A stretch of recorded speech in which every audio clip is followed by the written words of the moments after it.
3 and out.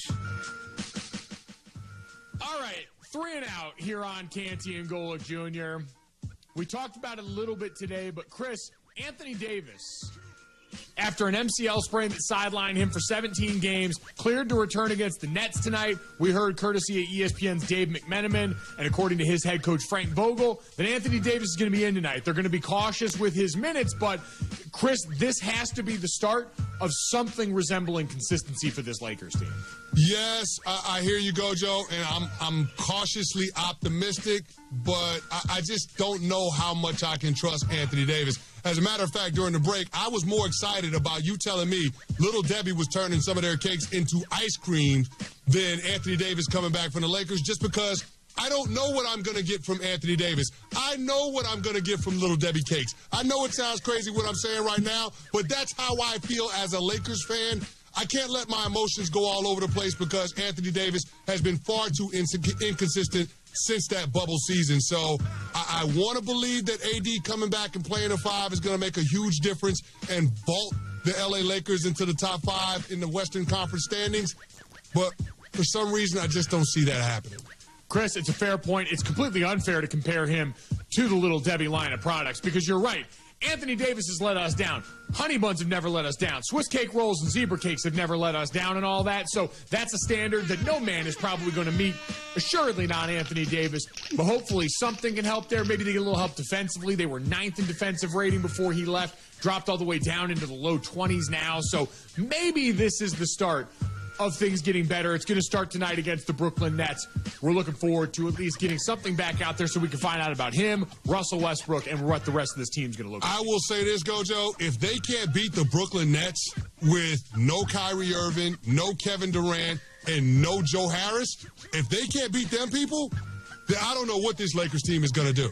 I get it with AD on the court with LeBron and Russell Westbrook. This team is 8-7, so 1 game over 500 as opposed to their current record, which is 1 game under 500. If you can't beat the Brooklyn Nets with them only having one of their big 3 and not having their sharpshooter in Joe Harris,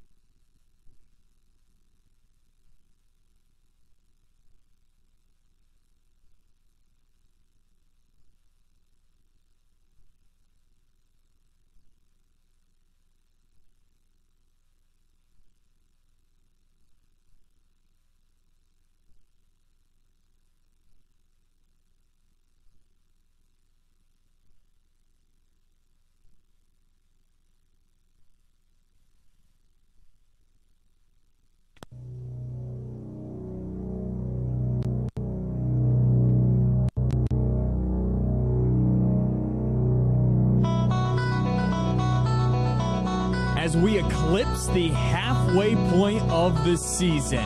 It's time where the cream of the crop begins to rise and the rest of the pack begins to separate. Tonight, inside the Coliseum, it's a doubleheader between the Vermillion Tanagers and the West Central Trojans. Certainly going to be a great testing point for the Vermillion girls to find out exactly where their 10-2 record stands. And for the Vermillion boys, 7-3 overall, they have yet to get that defining victory this season. Can tonight turn the tides here in West Central High School? It's time for the Core Insurance pregame show on ESPN Radio and Vermillion Streaming.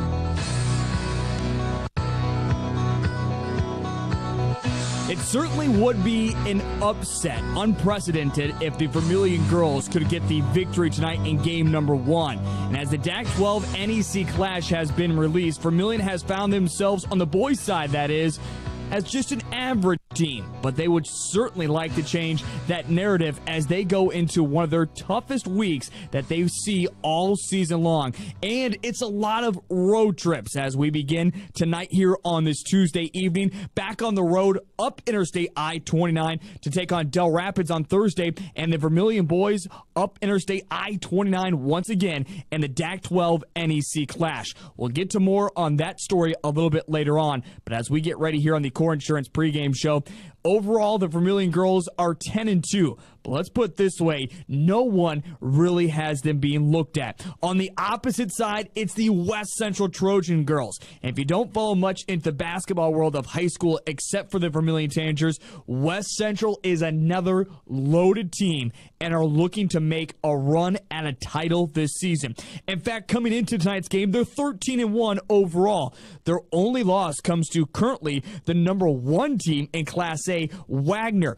That loss also came after they had already played 3 games in 1 week. It was their 4th game in 5 days. The only day they had off was a Wednesday. So that's just how good this West Central team is. So certainly an upset trying to be looked for tonight for the Vermillion girls. As we mentioned for the Vermillion boys, they have played some great teams, and they take nothing away from other opponents, but in the 7 games that Vermillion has won, they have been, well, let's call it favored. On the 3 games they have lost, they weren't favored to win it, and they've lived up to the exact narrative of how their season should have gone to the halfway point, 7-3. But now going into tonight's game, they aren't favored. How do they change that narrative if they still want to be considered one of the top dogs in the DAC-12? And of course, as we know, this is a DAC-12 matchup for both the boys and the girls. And we mentioned the DAC-12 NEC clash. Vermillion drew the 7 seed. So when it comes to the whole entire perspective of it all, they are going to be playing at 5:45 on Saturday in the auxiliary gym, as they don't even make it into the main gym this year. Once again, this is the Core Insurance pregame show. And agents Debbie Profrock, Russell Olson, and Terry Nielsen are proud supporters of Vermillion Athletics and tonight's broadcast here on ESPN Radio and Vermillion Streaming. Along with Major, our video producer tonight, I'm Heath Nimke. We certainly do have some great games in store.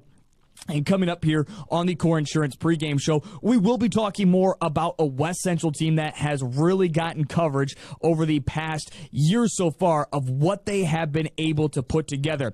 Now, we do want to bring up one aspect that not only would this can be considered an upset, but we're hoping maybe for some tired legs of the Trojans, as they have not had time to really prepare for who Vermillion Tanagers are. The West Central Trojans played last night right here at home against Sioux Falls Christian. Of course, that was a victory, 64-57. So again, hopefully maybe some tired legs play a factor with West Central, and Vermillion can hop on that bandwagon early and try to take advantage. And that is certainly something that head coach John Brooks is going to be talking about coming up here on our pregame show, is making sure that the cold streak of not scoring does not happen tonight. You cannot have that happen against West Central Trojans. Otherwise, they will eat you alive if it does come down to that. We're going to step aside, and when we come back, in fact, we're going to be joined right away with head coach John Brooks talking about what this would mean if they can get the upset and just who exactly are the West Central Trojans. That's on the way here on ESPN 1015 AM 1570 KVTK.com, along with Vermillion Streaming. This is the Core Insurance pregame show. We're back in just a moment. Machine in Beersford is your full-service quality John Deere dealer. From the latest John Deere combines and tractors to lawn equipment you can count on, Peterson Machine in Beersford will bring you the best value for your dollar, along with professional service and parts to keep you going. Check out the big selection of used equipment as well. Need a hard-working farm hand? Peterson Machine also carries a full line of Polaris ATVs and UTVs ready for the toughest jobs. No matter what the job, Polaris keeps you going. Check the full inventory at petersonmachine.com. Midwest Ready Mix Equipment is your locally owned and operated ready mix company. Their specialty, 6x6 front discharge mixer trucks that allows for better placement of concrete and ease of use. Midwest Ready Mix Equipment offers the highest quality of concrete products and aggregates, and also a full-service dealer for low-gun equipment featuring telehandlers, excavators, and ASB track skid loaders for purchase or rent. Midwest Ready Mix Equipment, East Highway 50, Vermillion. Ready Mix Equipment is your locally owned. Customize your washer for any load and wash the way you want. Industry-first innovation and design lets you remove the agitator to wash a bulky load that needs more space and easily swap it back in whenever you want. It's twice the wash action options and twice the washer you have at home. Find this and other Whirlpool and Maytag appliances at Merce Appliance in Vermillion. If you're considering a new roof, you want to put your roof in the hands of Dave's Roofing. Dave's Roofing specializes in residential roofing and has over 10 years of experience. Dave's Roofing covers any job from a 60 to 80 mile radius of Sioux City and has a 10-man crew that completes most jobs in one day. Dave's Roofing will make sure the cleanup job is done right afterwards too. And the products installed are impact rated and eligible for homeowners insurance discounts. Look up Dave's Roofing on Facebook and check out the work that's been done in customer testimony. Today. Back on the Core Insurance pregame show here on ESPN Radio, along with Vermillion Streaming, as we're getting you set for a doubleheader tonight inside the Coliseum between the Vermillion Tanagers and the West Central Trojans. It's going to be a doozy of a boys game as both teams come in at 7-3 overall. Vermillion right now 20th overall in seed points, whereas West Central is 10th overall. They've gotten some key victories over opponents that Vermillion has lost to. That's coming up a little bit later on, because right now it's time to get to our Blaine's Body Shop conversation with head coach John Brooks, talking about how big of an upset this would be if the Vermillion girls could take down the West Central Trojans, but also just how talented this Trojans team is. And on the lighter side, if you don't always get to see the fun side of Coach John Brooks, here he is right now on our pregame show. Well, Coach Brooks, you're getting ready for this huge matchup tonight against the West Central Trojan girls. We know about this Trojan girls and the success they are having once again this year. But before we get into that conversation, I do want to throw it back quickly to the year 1985, and you tell me if you recognize any of this.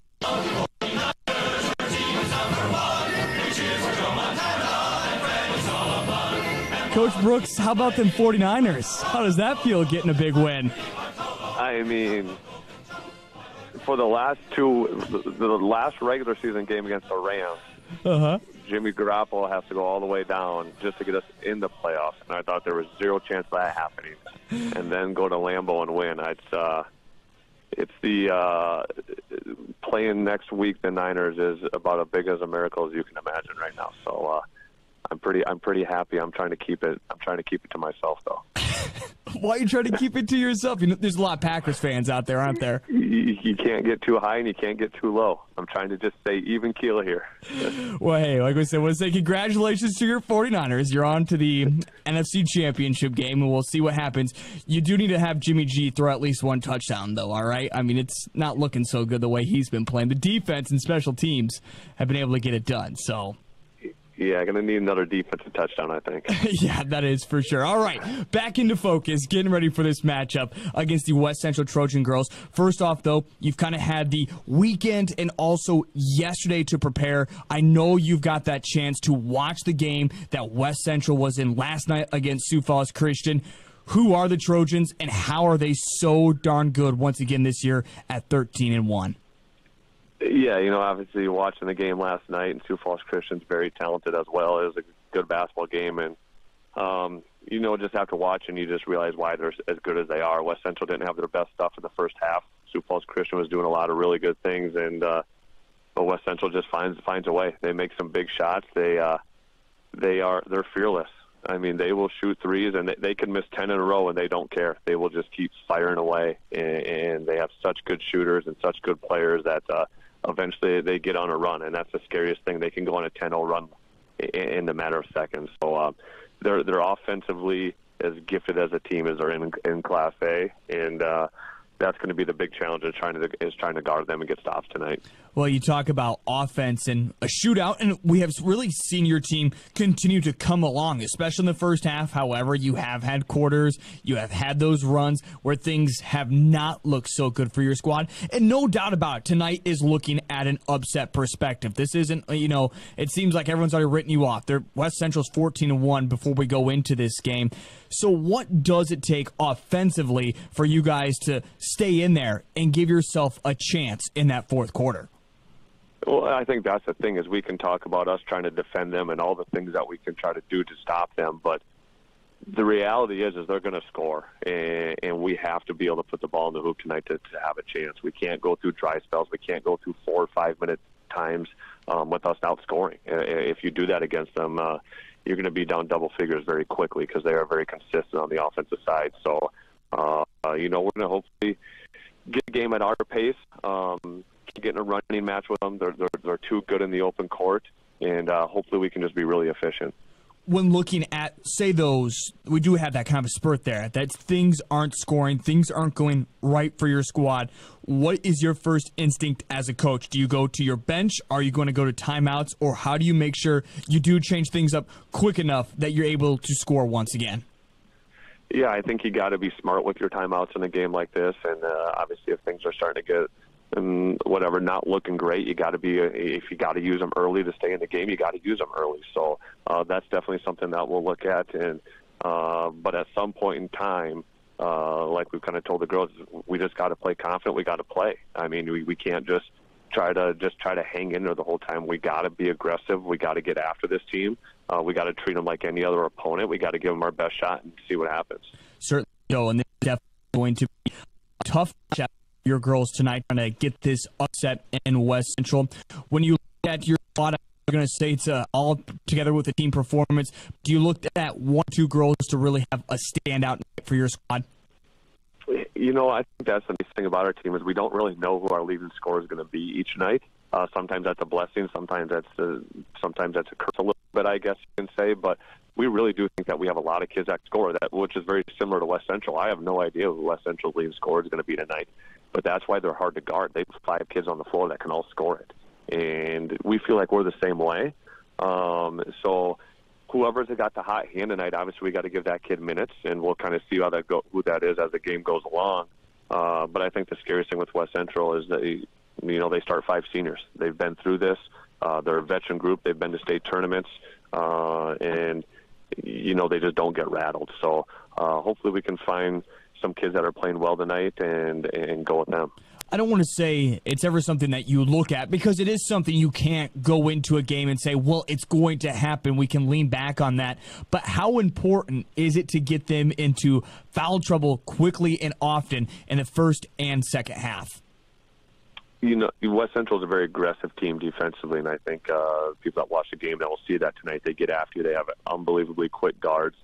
They'll trap you, and they're aggressive, so they will foul. I think Sioux Falls Christian was in the bonus right away at the beginning of the second quarter last night. So we have to be willing to be strong with the basketball. We can't be weak with it. We have to take body contact. But if we do those things and we get them in some foul trouble, obviously that's a big help to us. I think going into these past few games with the girls, I don't want to say there was an expectation, but it feels like they should be winning, especially like against Garrettson or even Elk Point Jefferson. Yes, it's a heightened atmosphere with it being a rivalry so close to each other. But in tonight's game, nobody is expecting you to win. There's no extra hype that you need to have with your girls or that perspective that you should be winning this game. So what is the message as you head out of the locker room to get this one started tonight? Yeah, I think that's always kind of a fine line is, the pressure's obviously not on us, but we also don't want to be going into the game thinking that we don't have a chance. Like, we don't want to go out there and say, let's just play and see what happens. Well, we're still here to win the basketball game, and those are our expectations every single time we step on the floor. We have to execute both offensively and defensively tonight for 32 minutes, and if we don't do that, we won't win. So we got to raise our own expectations as well, knowing that we got to go out there and compete. We got to win. We're here to win the basketball game, and we got to prove to ourselves that we can play with the top team in the state. When it comes to seed points, Vermillion comes in at number 10. West Central is number 3. But when it comes to the media rankings, West Central is number 2. Their only loss is to Wagner, who's currently ranked number 1. Can Vermillion get the upset tonight in the Coliseum? It's time for game number 1 of our doubleheader here on the Core Insurance pregame show. As we step aside, we have plenty more coming up, including talking more about who the West Central Trojans are and so much more. Stay tuned here on Vermillion Streaming and ESPN 1015 AM 1570 and KVTK.com. Electric Service with shops in Pierre and Vermillion. We offer a full spectrum of electrical services covering Central, North Central, and Southeast South Dakota. We are licensed, insured, and ready to work on your agricultural, commercial, or residential project. Need a quote? Give us a call. Todd's Electric Service, the line to power. You don't need an illness to need a doctor. You don't need to feel sick to feel better. You don't need to be unwell to get well. What you do need is a primary care physician or provider at Sanford Health. Better health care starts with regular wellness visits and a familiar face who knows you, your concerns, and your goals. We're here before you need us. We're here when you need us. We're here after you need us. We're here for you. Sanford Health. Health lives here. You couldn't always play. Perfect night of sleep can be found with Slumberland Sleep Solutions Center. Stearns & Foster, Tempur-Pedic, and Sealy all featured. Don't lose another night of sleep. Stop by Slumberland of Yankton. Looking to update the family room? Look no further than Yankton Slumberland. Lazy Boy, Flex Steel Furniture, and more. All at your hometown furniture store. That's Slumberland of Yankton. Okay, Tanagers fans, it's that time again. Time to bank some noise for this game break with First Dakota National Bank. Give me a B for this much-needed bathroom break. Squeal with delight because your 8-hour pork ribs are ready. Throw your hands in the air because you've been sitting a while and need to stretch. Bank some noise with us at First Dakota. Open a new account online today at firstdakota.com, member FDIC.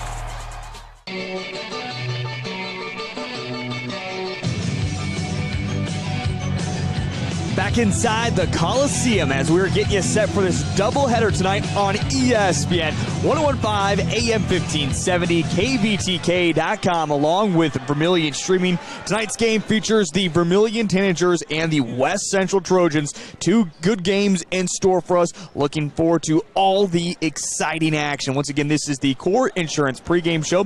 Core Insurance is the insurance division of Core Trust Bank.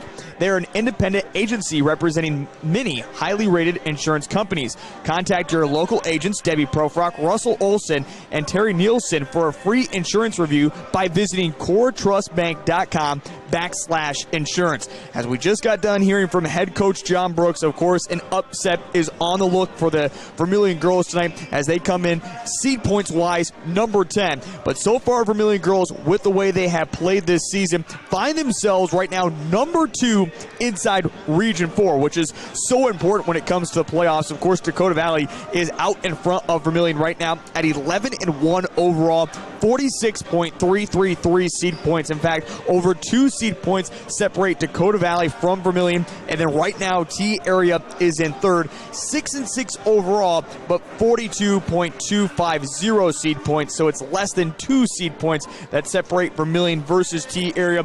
One thing that does help the Tanagers as well is just the remaining schedule of the T Area Lady Titans, including tonight's action. The Lady Titans taking on the number 1 team in AA, Sioux Falls or Gorman. But of course, for Vermillion, they're more worried about just taking care of business tonight and would certainly love to do that as they also have a game coming up on Thursday against Del Rapids before Vermillion has a very busy schedule coming up into next week as well. Be Beersford, Sioux Falls Christian, then they have the DAC-12 NEC clash, not this Saturday, that's next Saturday. Of course, the Vermillion boys in the DAC-12 NEC clash coming up this weekend. Of course, we'll have all the coverage on ESPN Radio and Vermillion streaming.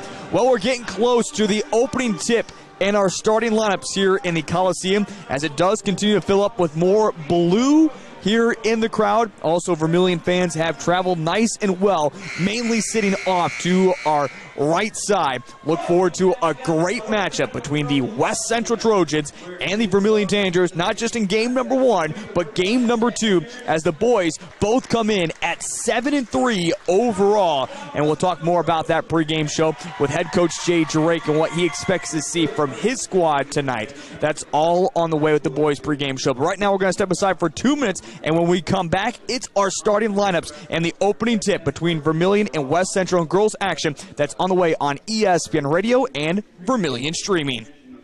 Puff and Pack told me to keep this video simple, so I don't need to tell you about the great selections on drinks. You probably already know he has a South Dakota DMV now kiosk to renew your license plates. Snacks, too many of those to even mention. Oh, and when you fill up that pump and pack, Kevin gives a portion of the money back to a charity. I guess I really don't know what to talk about. Simple enough. Pump and pack in Vermillion. Let's be real. You have a business to run, people to pay, money to make, and a life to balance. Good thing you also have First Bank and Trust. With our cash management solutions, you can issue payroll, accept payments, and manage cash flow, all while tapping into some of the best fraud prevention tools available. When managing a business is easier for you, so is managing a family. First Bank and Trust. Real banking, real easy. Member FDIC, Equal Opportunity Lender. Let's be real. Hey, I think I'll take the day off.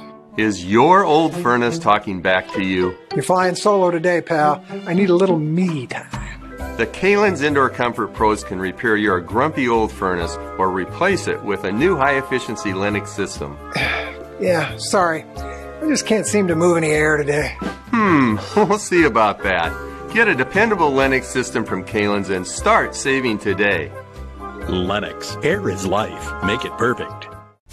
Does it really matter where beef comes from? Meet the facts. Fact: Hy-Vee Choice Reserve beef comes from the Midwest. So you get only the highest quality beef raised on family farms here in the heartland. Where do the other guys get their beef? We're not sure either. Get the facts at meetthefacts.hyvee.com.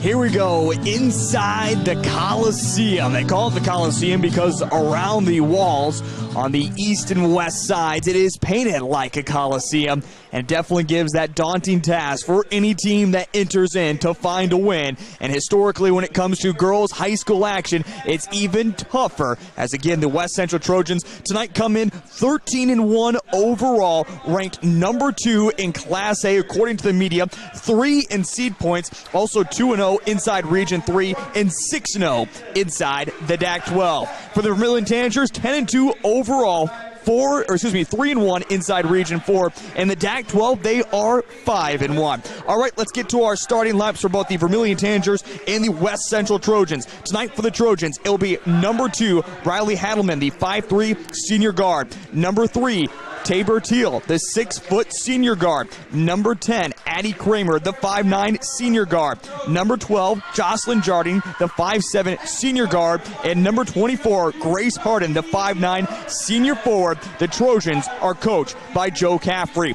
For the Vermillion Tanagers, it's the same starting 5 they've had all season long. Number 1, Casey Hansen, the 5'8" freshman guard. Number 3, Livy Regneris, the 5'6" junior guard. Number 15, Leah Herbster, the 6-foot junior center. Number 25, Chandler Cleveland, the 5'8" sophomore forward. And number 33, Brooke Jensen, the 6-foot freshman guard. The Tanagers are coached by John Brooks, along with assistant coaches Doug Hansen, Carrie Jensen, and manager Kristen Mosier. We are set and ready to go for game number 1 of our doubleheader here on ESPN and Vermillion Streaming. Should be an exciting matchup for both the Vermillion Tanagers and, again, the West Central Trojans that really have no pressure on them. The only thing that's going to be asked is how well are their legs underneath them tonight.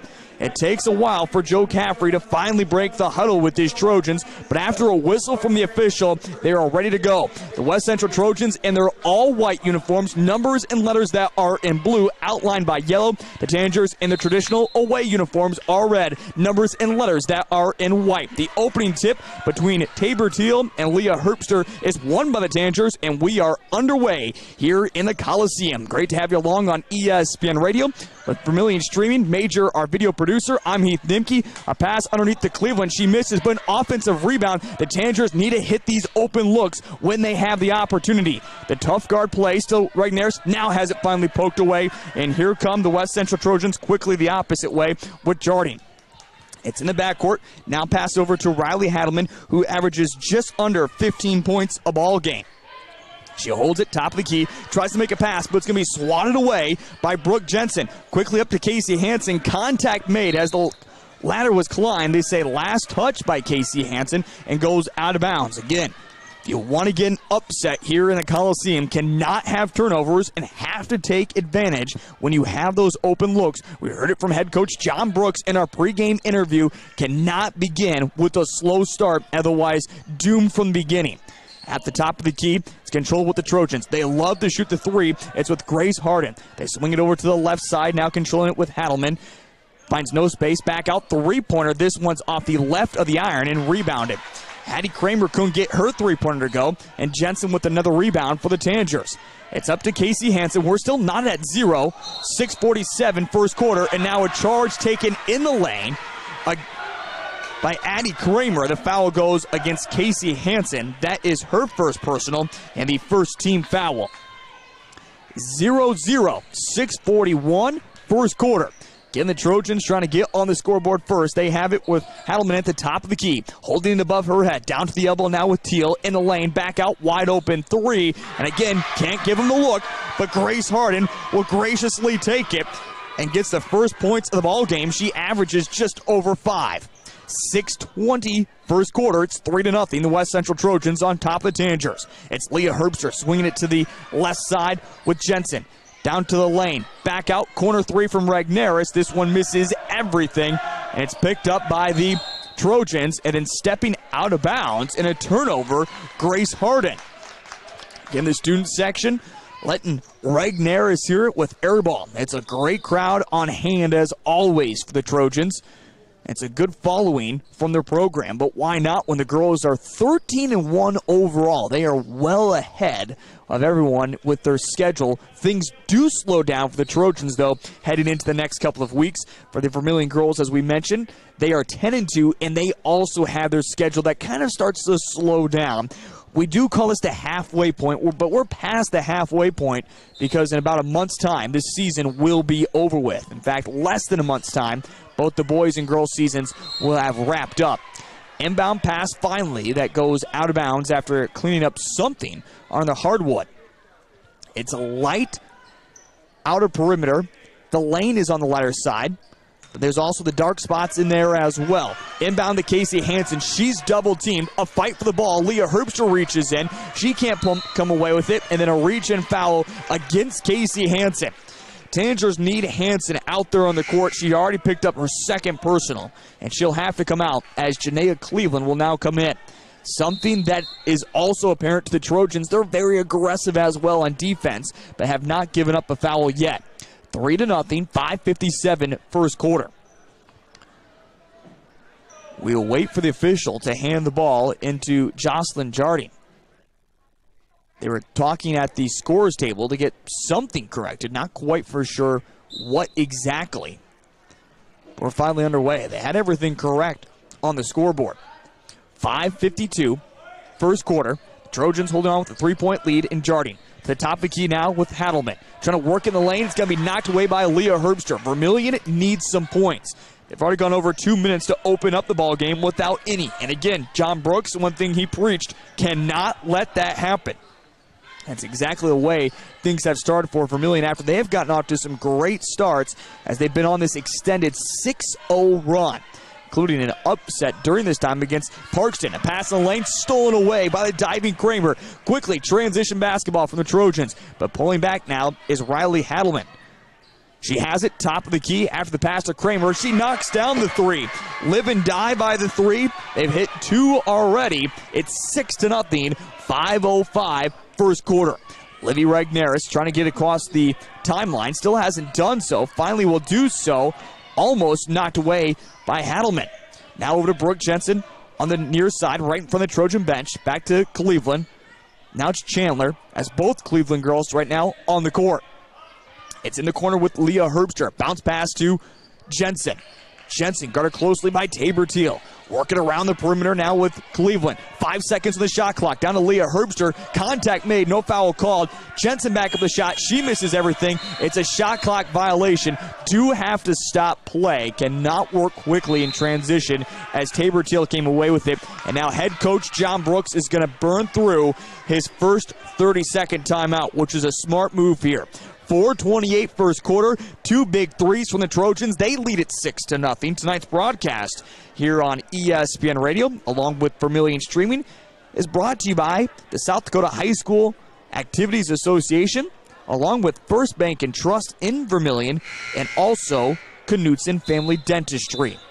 So I mentioned game number 2 of the evening will feature 7-3 Vermillion versus 7-3 West Central.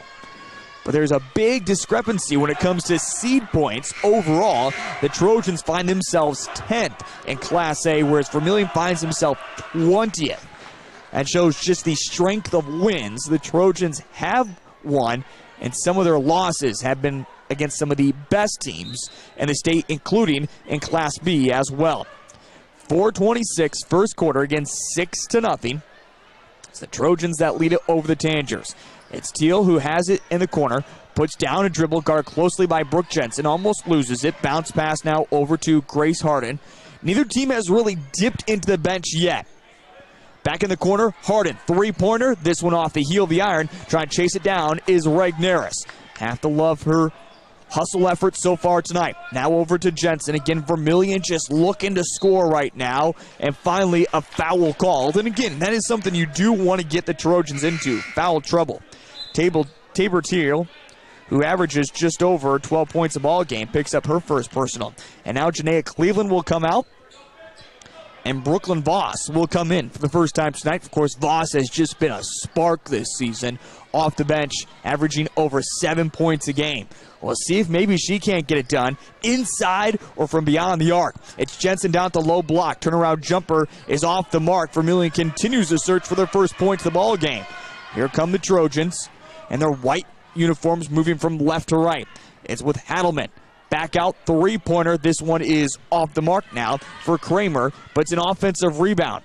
Work it back to top. The Trojans do to Hadelman. A deep three. This one is off the mark. And finally, Vermillion comes away with it. Janaea Cleveland. She's double-teamed in the backcourt, but escapes out of it. Up to Brooke Jensen with the shooting pass. Jensen, the right-handed dribble. Down to the block. Knocks over a girl, and a foul called. Knocking over Addie Kramer, but Kramer picks up the foul, who averages 14 points a ball game. It's the second team foul on the Trojans. And heading to the free throw line will be Brooke Jensen. Vermillion, boy oh boy, they need some points right now from Brooke Jensen. At the free throw line this season, she has had her moments. First one up is knocked down. She needed that one. Again, first points of the night for the Vermillion Tanagers. 14-24 coming into the ball game tonight. Jensen from the free throw line. Second one is up, and this one is off the mark. 6-1, 3:07 first quarter. Quickly scoop up, shot, no. Well, I'll say a foul before the shot. The official called it on Janaea Cleveland, her first personal, and her third team foul. Kenzie Mulheron will come to the ball game, and Leah Herbster will come out. 6-1, 3:06 first quarter. Again, it was before the shot. Now quick inbounds, up with it, and off the bench. Tess Van Overbeck with her first 2 points. 8-1, 2:56 first quarter. It's it's Jensen. Bounce pass to Regneris. Now over to Voss. Voss blows by one defender and lays it off the glass. Again, that's why she comes so strong off the bench. 8-3. 2:40 first quarter. We'll see if this game starts to pick up a little bit more of a rhythm now. It's Van Overbeck into the lane, off the glass with the runner, Addie Kramer. Her first 2 points. 4 different Trojans have now scored.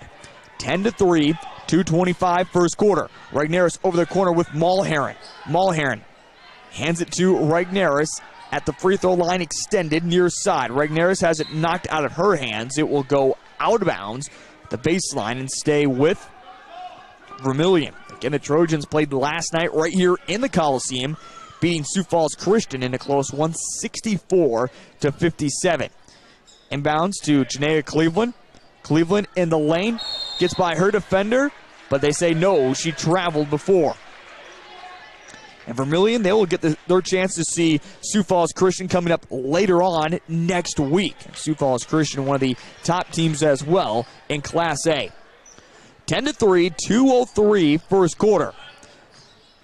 Bounce pass to Kramer. Down to low block, trying to get some space. Back out to Teal. Catch and shoot three. This one is off the mark. The Trojans have only been able to hit 2 threes so far in the ball game, and that has kept Vermillion in it. Still trailing, though, by 7. Regnerus up to Voss. It gets tipped and will go, they say, last touched by Regnerus. They say it was never tipped. Voss should have grabbed it. Goes out of bounds. It's a turnover. Again, Vermillion has not found their rhythm. It's one of their lowest scoring first quarters they've had all season, with under 100 seconds remaining in the quarter. Trying to use up some more of this clock as well, kind of running at that Trojans pace, and they can certainly run up and down the court. Three-pointer straight away. That one goes off to the left, trying to be saved, not in time, out of bounds. You do say that the Trojans are slowing this down just a little bit tonight to make sure they do keep their legs underneath them. Couple substitutions as Hadelman and Teal will both come out of the ball game, going deep into their bench, and they will. Campbell Fisher will come onto the court, along with Molly Thornton for the Trojans. 1:15 first quarter. It's Regnerus into Voss with the lane. Back out to Regnerus. Over now to Claire, who checked in at the last break. To Voss. Voss back out to Doty. Back to Voss. 13 seconds on the shot clock. Wide open to Regnerus. Catch and shoot three. This one's off the heel. And it's rebounded by Jocelyn Jardine, the 5'7" senior guard. Quickly the opposite way. Transition bucket can't go for Addie Kramer. And then a foul called as they tie up Regnerus underneath the hoop, her own hoop, and a foul called now on Addie Kramer, picking up her second personal and the third team foul. Both teams have picked up 3 already. 49 seconds remaining in the first quarter. Still 10-3, a 7-point lead for the West Central Trojans. Regnerus across the 10-second line. Bounce pass over to Janaea Cleveland. Back to Regnerus to the top of the key now with Janaea Cleveland. To Doty on the near wing. Rainbow pass to the opposite side now with Regnerus. To Cleveland along the baseline. Back out to Janaea. To Voss inside the lane. To Doty with 6 seconds in the shot clock. Over to Regnerus. To Voss. She has to shoot. Regnerus will get it last second, and she'll hit off the side of the iron. Fighting back for it is Regnerus. Can't come away with it. It's Jardine who has it with 7 seconds. Quickly up to Kramer. Kramer in the lane with 2 seconds. The runner, getting it to go was Grace Harding. And Grace Harding hits the bucket right before the buzzer, and it's a 12-3 lead after quarter number 1, with the Tanagers never finding their rhythm in that first quarter. We'll step aside. We're back in 60 seconds here on ESPN Radio and Vermillion Streaming. Hard isn't for the weak-hearted. You're the first one to punch in and the last one to clock out. Every project, every day, your hobbies are no different. Miles of scouting, hours of planning. 1 split second with everything on the line. Can you trust your equipment? Work or play, Runnings has the gear you need to be the first one out there and the last one to leave. The farm, the field, or even at home, Runnings has what you need.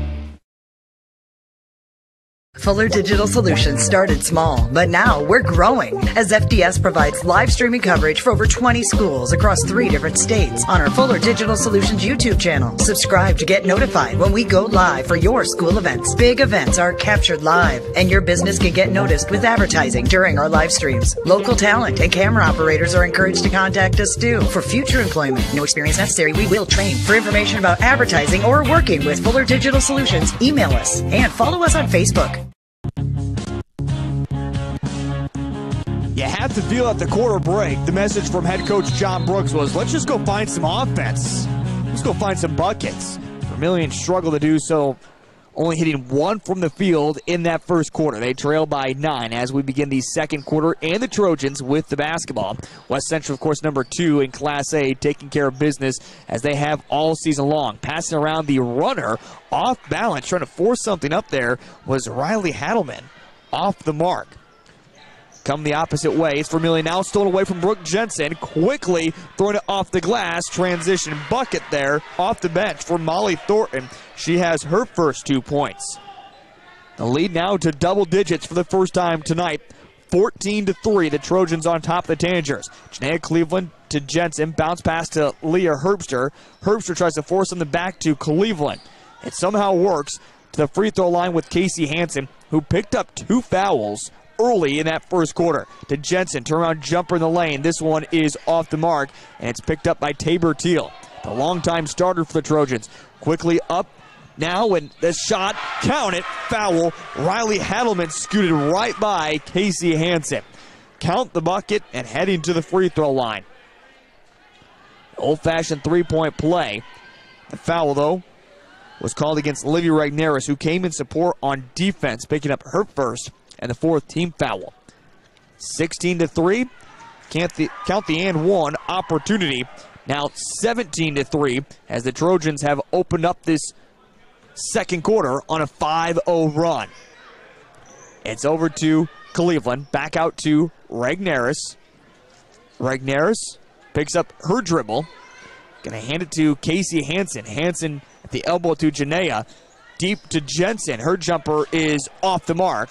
Cleveland not in the right spot for the rebound. Quickly the Trojans the opposite way. Off the glass, high, and Riley Hadelman gets it to fall. She quickly has 8 points in this ball game.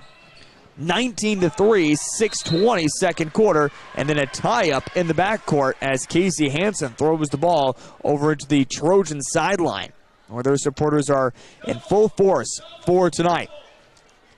The jump ball with possession arrow does keep it with the Tanagers. So Regneris has it with her left-handed dribble, trying to find some space, guarded closely by Thornton. Regneris tries to force a pass now to Cleveland. Ball is kicked around and will go out of bounds. They say last off of Cleveland and not Molly Thornton. So a turnover for Vermillion. And now quick substitution as Janaea Cleveland will be coming into the ball game, and Livy Regneris will take a spot on the bench for the first time tonight. 19-3, 6:07 second quarter. It's Thornton who brings it to the front court. Work it now over to Hardin. Back to the top with Hadelman to Hardin. Back to Hadelman at the elbow. Trying to drive in the perimeter. Back out to Hardin. In the lane to Teal. Reach-in foul called against Brooke Jensen. Trying to swat away the pass to Tabor Teal. And that will be Jensen's first personal, 15th foul. 19-3, 5:52 second quarter. Quick inbounds to Hadelman. So the offense runs through her. Hadelman, the left-hand dribble. Now bounce pass to Thornton. Picking up her dribble back to Hadelman.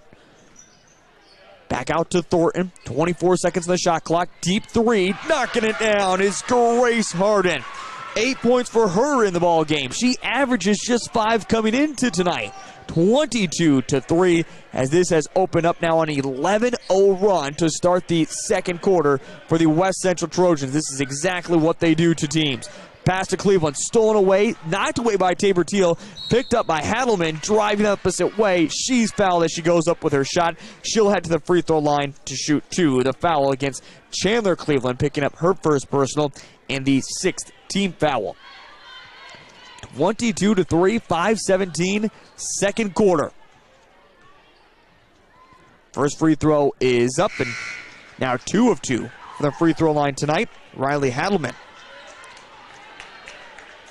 Also coming up with the Vermillion Booster halftime show, not tonight, but coming up later on throughout the next month or so. It's Keith Gestrine introduced on Friday the 5 inductees into the Hall of Fame. We're going to see if we can't sit down with each and every one of those 5 inductees going in this year and talk about their careers at Vermillion. Jumper from Cleveland in the lane, knocks it down for her first 2 points and finally ends that big run that the Trojans win on. In fact, a 13-0 run, or excuse me, 11-0 run to start this second quarter. 23-5, a pass stolen by Leah Herbster as they were trying to work it down the lane to Tabor Teal. Back the opposite way, Tanagers quickly go. Cleveland off the glass with their right hand, and Vermillion on a modest 4-0 run, all coming from Chandler Cleveland. It's 23-7, 4:30, second quarter. Addie Kramer now down to a wide open baseline. Harden able to easily finish off her shot with that. She's got double digits. And it's a timeout once again from head coach John Brooks. 25-7, 4:22. No, I'm sorry, that was a timeout used by Joe Cafferty, his first that he's used tonight. Again, the Trojans come in 13-1 overall. In fact, they get some time off. They played last night. They played tonight before they take an exact week off. Their next game comes up on Tuesday against the Tri-Valley Mustangs. For the Vermillion Tanagers, it's another trip up Interstate I-29 and take on Del Rapids. And for the Vermillion boys, the trip continues as they have to go back up the interstate on Saturday for a game in Madison. The DAC-12 NEC clash. We'll be talking more about that and just exactly who Vermillion drew. Very interesting matchup. So something we saw earlier this football season, and we also saw last basketball season. 25-7, 4:16, second quarter. Tanagers at this point just trying to find a little bit of a flow to their offense and some buckets. Voss back out now to Janaea Cleveland. To the top with Casey Hansen. Catch and shoot three. This one is off the mark. Rebounded. Quick transition. High pass up to Hadelman, and she's able to throw off the glass but can't finish it off. And then a foul called that will go against Addie Kramer. And now Addie Kramer has picked up her third personal, the fourth team foul. And she'll have to come out of the ball game. She'll take a spot on the bench. Checking back in will be Tessa Van Overbeck. 3:49, second quarter. It's 25-7. Janaea Cleveland down to her sister, Chandler, back to Janaea. Now trying to force a pass. Don't know who that was going to, but it finds the hands of Jocelyn Jardine for the Trojans. Jardine has a low knee pass. Skips off her knee. She has to chase it down, pick it back up as they reset the offense. 23 seconds to the shot clock. Driving in now, Hadelman using the left hand. She's split by her defender and able to finish it. Hadelman now with 12 points in the ball game. 27-7, 3:10, second quarter. It's Janaea Cleveland down to Chandler. Her jumper, this one rims in and out. Rebounded by Tabor Teal. Quickly, Teal the opposite way. Splits by two Tanagers. Back to the top, wide open three. This one is off the mark, but it's an offensive rebound for Teal. Bounce pass, working over the corner. Van Overbeek three-pointer, off the mark, rebounded by Jensen. 27-7, 2:42, second quarter. Casey Hansen to Janaea Cleveland. Cleveland to Voss. Voss at the elbow, back out to Janaea. She'll shoot the three. Swish! How about that for Janaea Cleveland? Her first points of the evening off the bench. 27-10, 2:23, second quarter. It's Fisher. Back out three-pointer off the mark for Jardine. Rebounded by the Tanagers. Love to hit another big bucket if they can. Jensen over to Brooklyn Voss. Voss trying to get a pass down to Cleveland. Back out now to Casey Hansen. Hansen, bounce pass to Cleveland. Inside the lane, wide open. Voss, she's hit from behind as she put up her shot. It's off the mark, but she will head to the free throw line to shoot two. The foul comes against Campbell Fisher, picking up her first personal in the fifth team foul. And again, Voss, the best free throw shooter for the Tanagers this season, will head to the free throw line. First one is up and knocks it through, giving her now 3 points in the ball game. Some substitutions, the hockey line change. Mulherron, Claire Doty, Livy Regneris all in. Jensen and both Cleveland girls come out for Vermillion. 27-11, 1:59, second quarter. Second free throw. This one is knocked down from Voss. And we'll get a timeout. No, some more substitutions as Voss will now come out and Leah Herbster will come in. 27-12, 1:58, second quarter. Bringing it to the front court is Riley Hadelman, who's already got 12 points in the ball game. Again, she averages just under 15. this season. In the corner, swing it back to the top. The Trojans live and die by the three, but they have really found it inside the perimeter, right at the rim here in this second quarter. Tattleman, catch and shoot three for her, leaves it short, ball being tipped around, contact made, no foul called for either team. Regnerus has it for the Tanagers. Up to Casey Hansen. Hansen picks up her dribble now over to Mulherrin, to Livy Regnerus, to Claire Doty. She'll shoot the three, knocks it down. Claire Doty, her first 3 points, and the bench is getting it done for the Vermillion Tanagers. 27-15 as they're on a modest 6-0 run. Now with Fisher. Back out to Hadelman. Hadelman at the elbow. Back to the top. Harden, she can hit the three. She'll knock it down. Grace Harden, her third three-pointer of the ball game. 13 points for her. Again, coming into tonight, she averages just 5. 30-15. Now under a minute remaining in this first half. 44 seconds, in fact. At the elbow. Pass to Leah Herbster, too tall. She tries to save it. She will not be able to do so. Again, stick around for the Vermillion Booster halftime show. Be talking about some scores from around the state of South Dakota as it's another busy Tuesday night, especially in the DAC-12, Region 4. And also, again, scoring here in this ball game. And now, a foul or an injury. Was there contact made by a Tanager? I missed if it was. But coming away was Riley Hadelman kind of reaching for her leg. Now the officials stopped the game, blew the whistle, but have not indicated anything yet. Vermillion's looking at like, well, what happened to us? 30-15, 33 seconds remaining in the ball game. Here comes the official over to the scorer's table. Foul on Leah Herbster, and now the one official who blew the whistle is going to go give an explanation to head coach John Brooks. And 2 free throws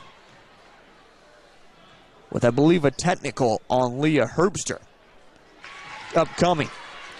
The first free throw is knocked down from Riley. Now 10 points in this quarter. 13 for her in the ball game, and she's able to hit the free throw as well. Both free throws where she is 5 of 6 for the ball game. 32-15. Tanagers cut this down to a 12-point lead for the Trojans. It's quickly back up to 17. Now to inbound it as the Trojans will get it back will be Van Overbeck. Working around the perimeter. The Trojans, if they want to as well, can hold for a last-second shot. Hadelman tries to force something up, then pushes. Livy Regnerus out of bounds as she went for it. No foul called there. Will be staying with the Trojans. Again, they don't have to go for the shot right away if they don't want to. Hadelman at the low block, and now she's going to travel, give it back to Vermillion. 32-15, 21 seconds remaining here in the first half. Regnerus will get it into Casey Hansen. Trying to find out as well if that was actually a technical called on Leah Herbster, as the official never pointed that it was. Regnerus pass out to Mulherrin. Mulherrin tries to split by a double team, and a reach-in foul called against the Trojans. And with that, it'll be their 6th personal. With Tanagers 5 seconds remaining here in the first half, we'll have to make something quickly. Casey Hansen will inbound. By the way, the foul was against Fisher, picking up her first personal.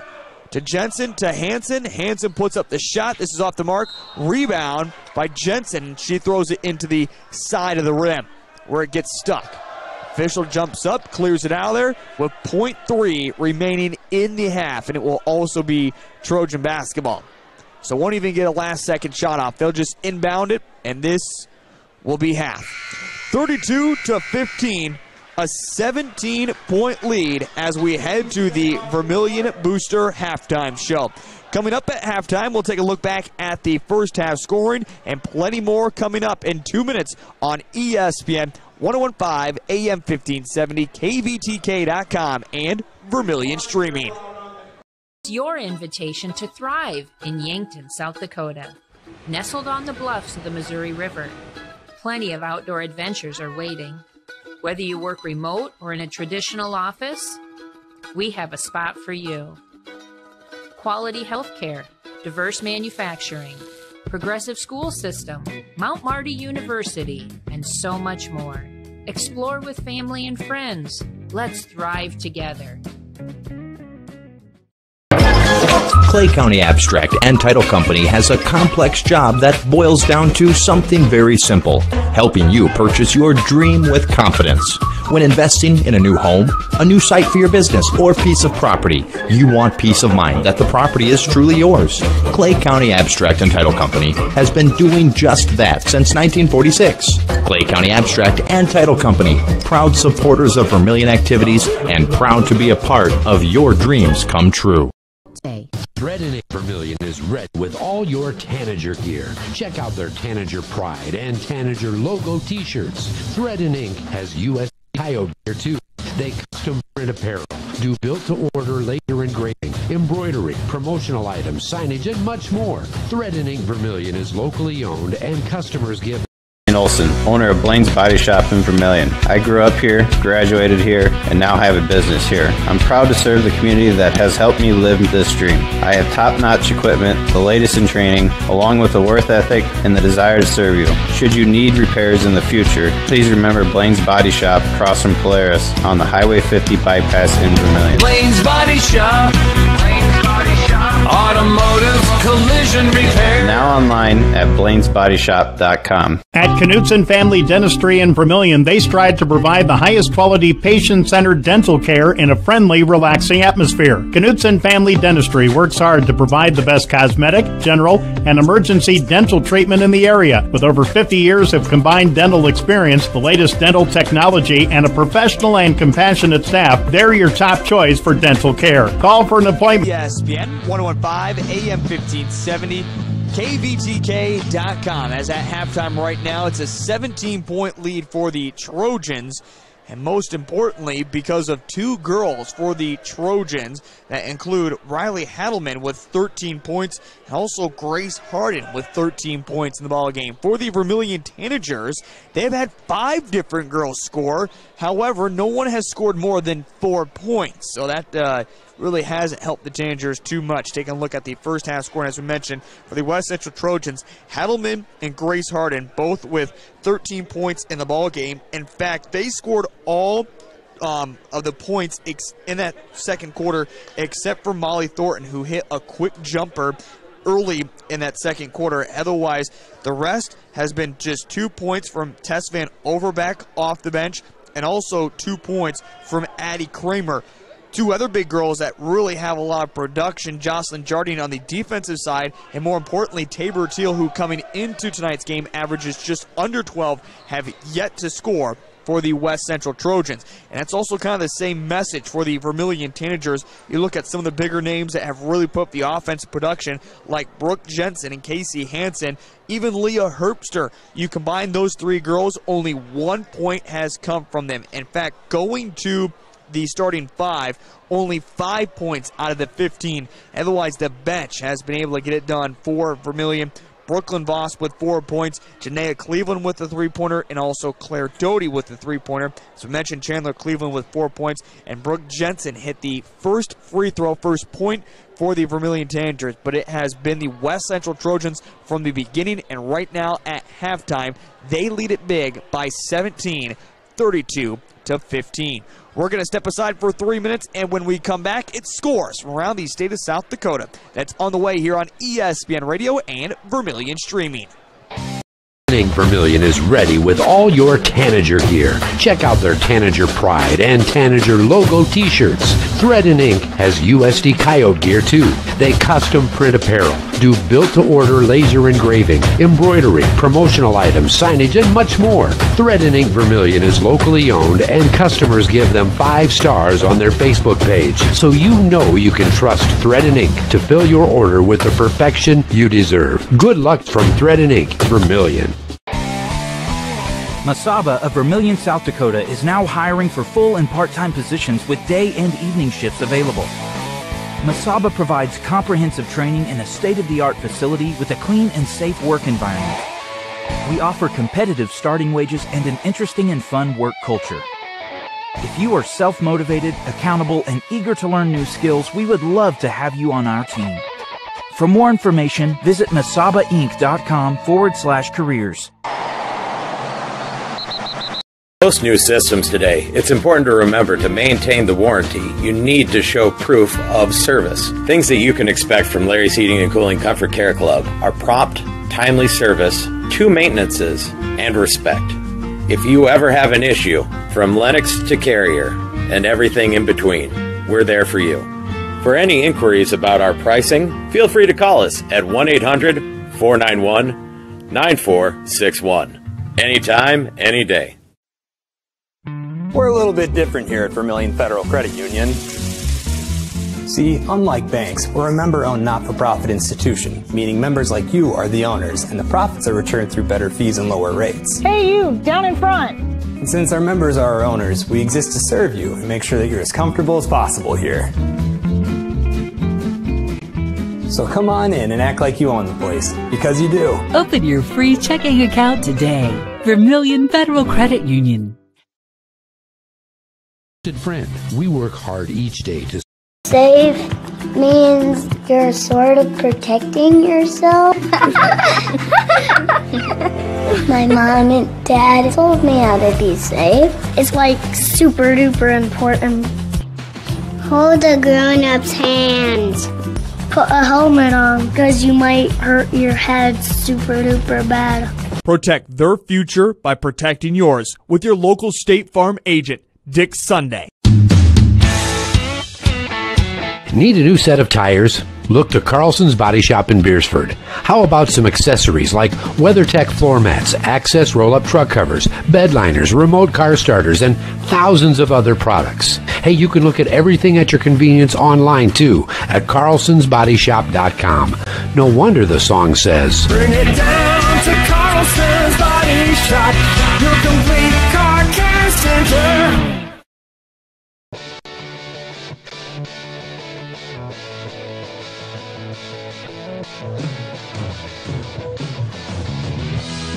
It is a road trip for the week up in Hartford, South Dakota tonight, coming up in Del Rapids on Thursday, and then Madison coming up late, I guess you could say Saturday afternoon into the evening here with ESPN Radio and Vermillion Streaming. If you're watching from the comfort of your own home, that's great. It has certainly been a cold day, especially coming outside of the Coliseum, getting out of a truck, coming into the Coliseum here. It was extremely cold, but it's supposed to be warming up a little bit later on this week. But we talk about the DAC-12 NEC clash before we get back underway here in the second half.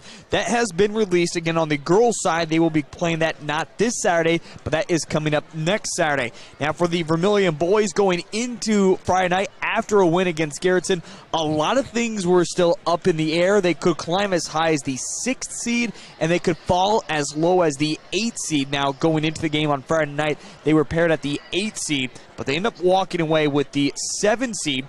Now, if you are going to be going to that game on Saturday evening at 5:45, do note that is in the auxiliary gym, so not the main gym that we usually play in Madison, but instead the auxiliary gym.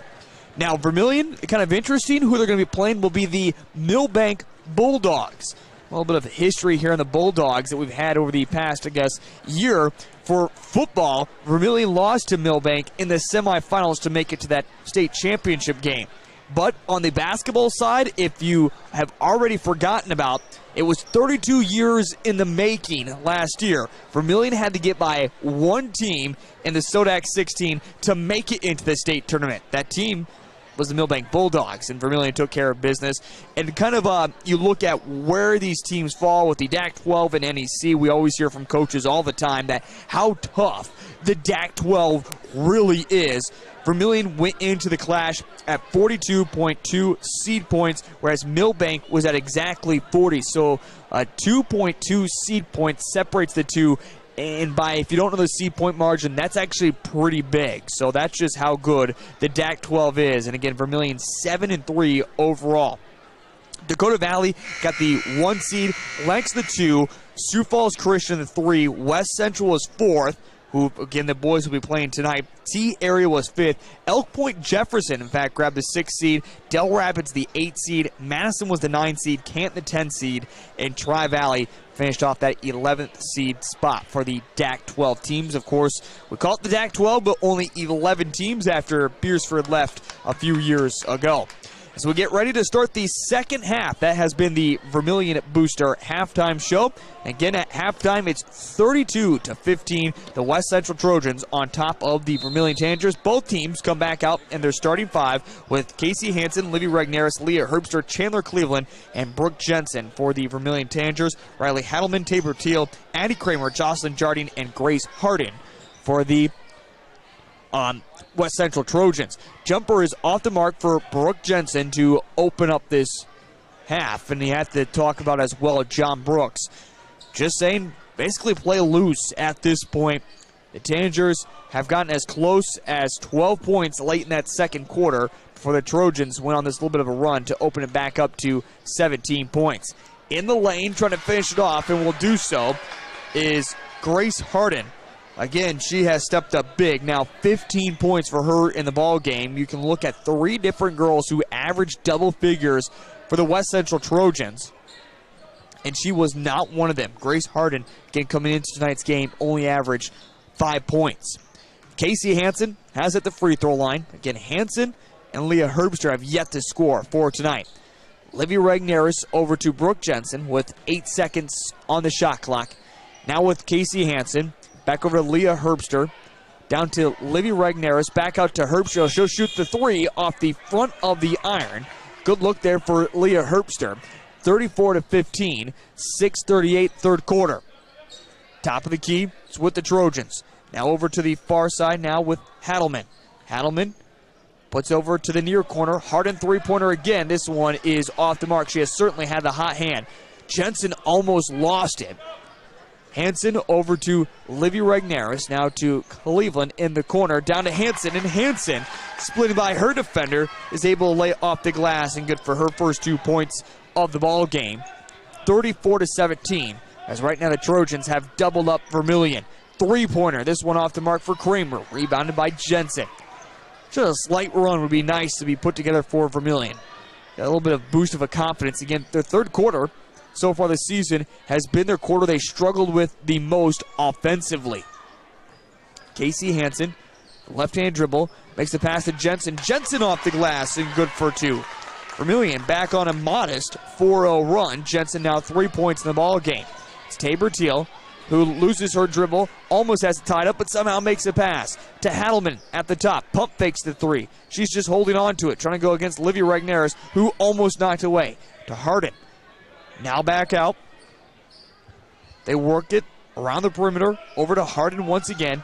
In the lane to Kramer, wide open, but she can't finish it off with the right hand. Ball is tipped out, and Livy Regnaris quickly up to Casey Hansen. Hansen the fast break, and she's able to finish it off. It's a modest 6-0 run by the Tanagers. 34-21, 5:03 third quarter. Hardin over to Tabor Teal in the corner. Teal trying to get past the baseline. Reach and foul, though, called on Brooke Jensen, picking up her second personal and the first team foul. 34-21, 4:56 third quarter. Again, Jensen picking up her second. Now Leah Herbster will come out of the ball game as Brooklyn Voss comes back in.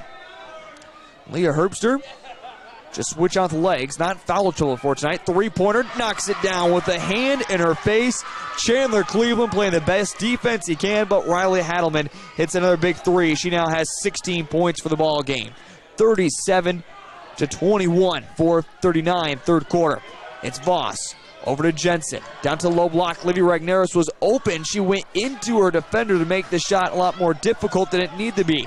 A quarterback pass up to Hardin. Last second feed off the glass, and cashing in is Jocelyn Jardine for her 2 points. Tabor Teal, the only starter not to score for the West Central Trojans. 39-21, 4:14 third quarter. Three-pointer off the mark for Jensen. Quarterback pass once again. Kramer all the way up to Grace Hardin. Saves it from going out of bounds. Gets it to Tabor Teal, who loses it in between her legs, and tying it up are the Tanagers. Possession arrow favors the Trojans. Quick substitution. Janaea Cleveland would be back into the game. Livy Regneris will check out. 39-21, 4:03, third quarter. Jardine will inbound it to Kramer. To Hadelman at the top of the key. Now down to Tabor Teal, but going to be stolen away. Climbing the ladder there is Cleveland. Should specify which Cleveland girl, as they're both on the court. That was Chandler who got the steal. Janaea, her sister, as mentioned, is also on. Now Cleveland cutting in the lane. Brooklyn Voss reads out wrong and throws it out of bounds into the Tanger bench. And the quick substitution has come into the ball game for the West Central Trojans. Fisher is back in. Taking a spot on the bench is Grace Harden. Again, she has 15 points in the ball game. 39-21, 3:38, third quarter. It's with Teal. Teal drives in the lane, has it stripped out of her hands, but a reach and foul called on the Tangers as they now pick up their third team foul. A foul called against Casey Hansen, which is also her third personal. And it was a shooting foul, so Tabor Teal trying to become the last starter to score for the Trojans. And she hits the free throw. Again, the Trojans, you have to believe, will be another team featured in the state tournament this year than what they have been able to put together so far. Again, 13-1 coming into tonight's contest. Second free throw is off the mark. Rebounded by Chandler Cleveland. Gets it back to Janaea. Janaea carries it across the WC logo. And now a reach and foul against Riley Hadelman, picking up now her first personal, first team foul against the Trojans. 3:26, third quarter. The score is 40-21. Every time Vermillion goes on a run, the Trojans answer back with their own. Casey Hansen to Janaea. Janaea, left-handed dribble, throws up the shot, gets it to go as she moved by her defender, Hadelman. Janaea Cleveland now with 5 points off the bench. 40-23, 3:06, third quarter. In the lane, wide open, and easily with the left hand is Addie Kramer. 4 points for her. 42-23, 2:55, third quarter. Casey Hansen across the WC logo. Now over to Jensen. Jensen bounce pass to Cleveland, just holding on to it. Now to Voss. Voss hands it off to Jensen. Jensen pull-up jumper, free throw line, knocks it down. That looks like the old Brooke Jensen. 5 points for her in the ball game. 42-25. Quickly opposite way, but stolen away by Janaea Cleveland, who works it back to Brooke Jensen. Brooke Jensen across the timeline once again. 42-25, 2:23, third quarter. It's now controlled with Cleveland to Hansen in the lane. Hansen tries to split by the double team. She's knocked over and a foul call. She'll head to the free throw line to shoot two. It's the second team foul on the Trojans. Foul comes against Tabor Teal, which is her second personal. 42-25, 2:18, third quarter. Free throw is up for Hansen, and she's able to connect. Hansen, all 5 points of her all 5 of her points have come in this third quarter. And now Voss and Chandler Cleveland will come out. Claire Doty and Kenzie Mulherron will check back in for the Tangers. Second free throw for Casey Hansen. She's able to connect. 6 points now for her. 42-27. Back to a 15-point lead for the Trojans. Have never been able to expand it bigger than 18, but they have led it by double digits since right away in the second quarter. Pass in the lane. Kramer, she loses it out of bounds by herself. After quarter number one, it was 12-3. The Trojans were on top, and again at halftime, it was 32-15. Vermillion has certainly found their offense a little bit more here in this third quarter. Janaea Cleveland. Pass over to Mulherron. Mulherron, underhand pass to Claire Doty, who almost has it knocked away from her. She has to chase it back to the WC logo. 17 seconds on the shot clock. Casey Hansen now with it for the Tangers. The top with Jensen. Swinging to the free throw line, extended near side. Cleveland down to Hansen. Back over to Jensen. Corner three with her foot on the line. It's only worth two. Again, her foot was on the line. Jensen, though, with now 6 points in this quarter as well. Kramer, the top of the key as they work it to Fisher. Fisher drives lane. Back out to Tabor Teal. 1:18, third quarter. Now Kramer, catch and shoot three for her. Knocks it down. Catch and shoot three, Addie Kramer. 7 points for her in the ball game, and a timeout used. Will step aside and take the timeout with them. We're back in 60 seconds here on ESPN 101.5 AM 1570 and Vermillion streaming. I've got a math question for you. When you add tolerance, subtract prejudice, and multiply efforts to treat one another with respect, what do you get? Less division. And school sports have it down to a science.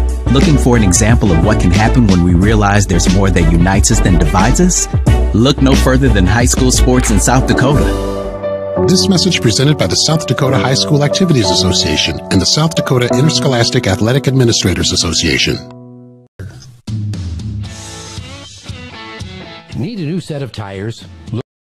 Whether you're in the market to purchase a new home or your family is growing and you need to sell your Access roll-up truck covers, bed liners, remote car starters, and thousands of other products. Hey, you can put every your convenience online to Carlson'sBodyShop.com. No wonder the song says. Bring it down to Carlson's Body Shop, your complete car care center. Back into action here in the third quarter with 60 seconds remaining in the quarter. The Vermillion Tanagers have at the top of the key with Janaea Cleveland. Now working over to Claire Doty. 15 seconds on the shot clock. Vermillion trailing 45-29. Now 10 seconds on the shot clock. It's Voss to the free throw line. Back out to Mulherrin. Mulherrin trying to force the pass over to Claire Doty. It's going to be knocked away by Fisher, goes out of bounds. Heads up Carrie Jensen, who's not really coaching tonight. She's more running the stats. 3 seconds. It's Janaea Cleveland. Catch and shoot. No, her shot has been blocked. Again, shot clock violation. Cannot just immediately go with the ball once again. As the Trojans try to do so there with Tessa Van Overbeck. But again, have to stop, reset the ball with the shot clock violation. 1.3 separates the shot clock from the game clock. The Trojans have it with Fisher. Now pass over to Molly Thornton, but it falls into the hands of Brooklyn Voss. And here come the Tanagers the opposite way, 45-29, 17 seconds and rolling here in the third quarter. It's back to Janaea Cleveland. Now over to Doty. Back to the top with Cleveland. To Voss in the lane. Back out to Claire Doty. She'll shoot the three. This one is off the heel. Offensive rebound. Leah Herbster goes back up. She can't get the go. Tabor Teal runs into Herbster and will not get the last second heave off. And that is the end of the third quarter. After three, it's 45 for the Trojans, 29 for Vermillion. We'll step aside. The final stanza is coming up in 60 seconds on ESPN Radio and Vermillion streaming. Wouldn't it be convenient if everything worked with your busy life? Whether you're in the market to purchase a new home, or your family is growing and you need to sell your existing home, or you're a student moving to an apartment, Dakota Realty and Property Management has home listings for families as well as apartments. Being locally owned and with over 150 years of combined experience, they have the connections to find the home that will fit you. Go to Dakota Realty and Property Management at 125 East Cherry Street, Vermillion, because they like what they do and they will work for you. Dakota Realty is a proud supporter of Vermillion Athletics. Vermillion Medical Clinic is your trusted hometown healthcare provider. Family medicine, 10 visiting specialists, Vermillion's only pediatrician, and expanded convenient care hours. Because illness and injury don't keep office hours. Vermillion Medical Clinic. So much care, so close to home. Jobs. No matter what the job, Polaris keeps you going. Check the full inventory at PetersonMachine.com.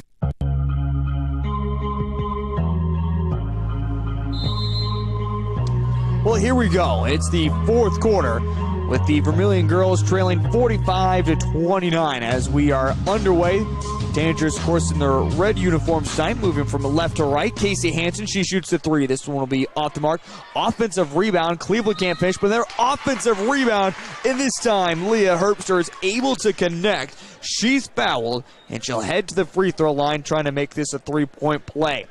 And it is the first points of the night for Leah Herbster. 45-31. The foul comes against Grace Harden as well, picking up her first personal and just the third team foul on the Trojans. Herbster is able to connect with the old-fashioned three-point play, 45-32. Back down to a 13-point lead. Vermillion has gotten close, but not close enough. Tabor Teal puts up her runner off the side of the backboard. And here come the Tanagers, slowing it down. They've had a slower pace all night tonight. Regneris now over to Casey Hansen, to Brooke Jensen, back to Hansen. Hansen, bounce pass to Cleveland, over to Jensen once again, back to Casey Hansen, who gets by her defender but can't finish off the shot. Rebound by the Trojans. The clock working quickly against Vermillion. Tabor Teal. Teal, bounce pass over to Hadelman. Teal lays down the screen. Hadelman, though, still has it for the Trojans. To top with Harden. Back to Hadelman. Catch and shoot three for her. Knocks it down. Living and dying by the three. The Trojans connect once again. And with that, now Hadelman has 19 points in the ball game. 48-32. 6:45, fourth quarter. Livy Regneris to the free throw line with Cleveland. Back out to Casey Hansen. She'll shoot the three. It's answered right back. Casey Hansen now quickly with 9 points in the ball game, all coming in this second half. 48-35, 6:27, fourth quarter. Hadelman works it over to Addie Kramer. Holding above her head is Riley. Riley bounce pass to Harden. Moving around the perimeter as the Trojans try to milk some more of this clock. 13 seconds on the shot clock. Hadelman drives in, reaching, foul called. 13 foul on the Vermillion Tanagers. This one comes against Livy Regneris. Now her second personal of the ball game. 48-35, 6:10, fourth quarter. Quick inbounds now to the baseline. They work it with Jardine. Back to the top now with Kramer for the Trojans. Kramer trying to blow by her defender. No room, so they have to kick it back out. Now it's Teal. Teal back to the wing. Rainbow pass to the near side. To the top quickly around the perimeter. 15 seconds in the shot clock. Hadelman picks up her dribble inside the lane. Back out to Tabor Teal. To the top with Harden. She'll shoot the three off the front of the iron. Rebounded by Jensen. Jensen to Casey Hansen across the WC logo. Pass over to now Jensen. Jensen over to Regneris. Regneris bounce pass to Cleveland. Pull-up jumper for her is off the mark. And coming away with it, Kramer. Quarterback pass up to Hadelman, who is all alone. She'll easily finish it off with her left hand. And with that, she now has 21 points in the ball game. 50-35, 5:10, fourth quarter. Regneris hands it off to Brooke Jensen.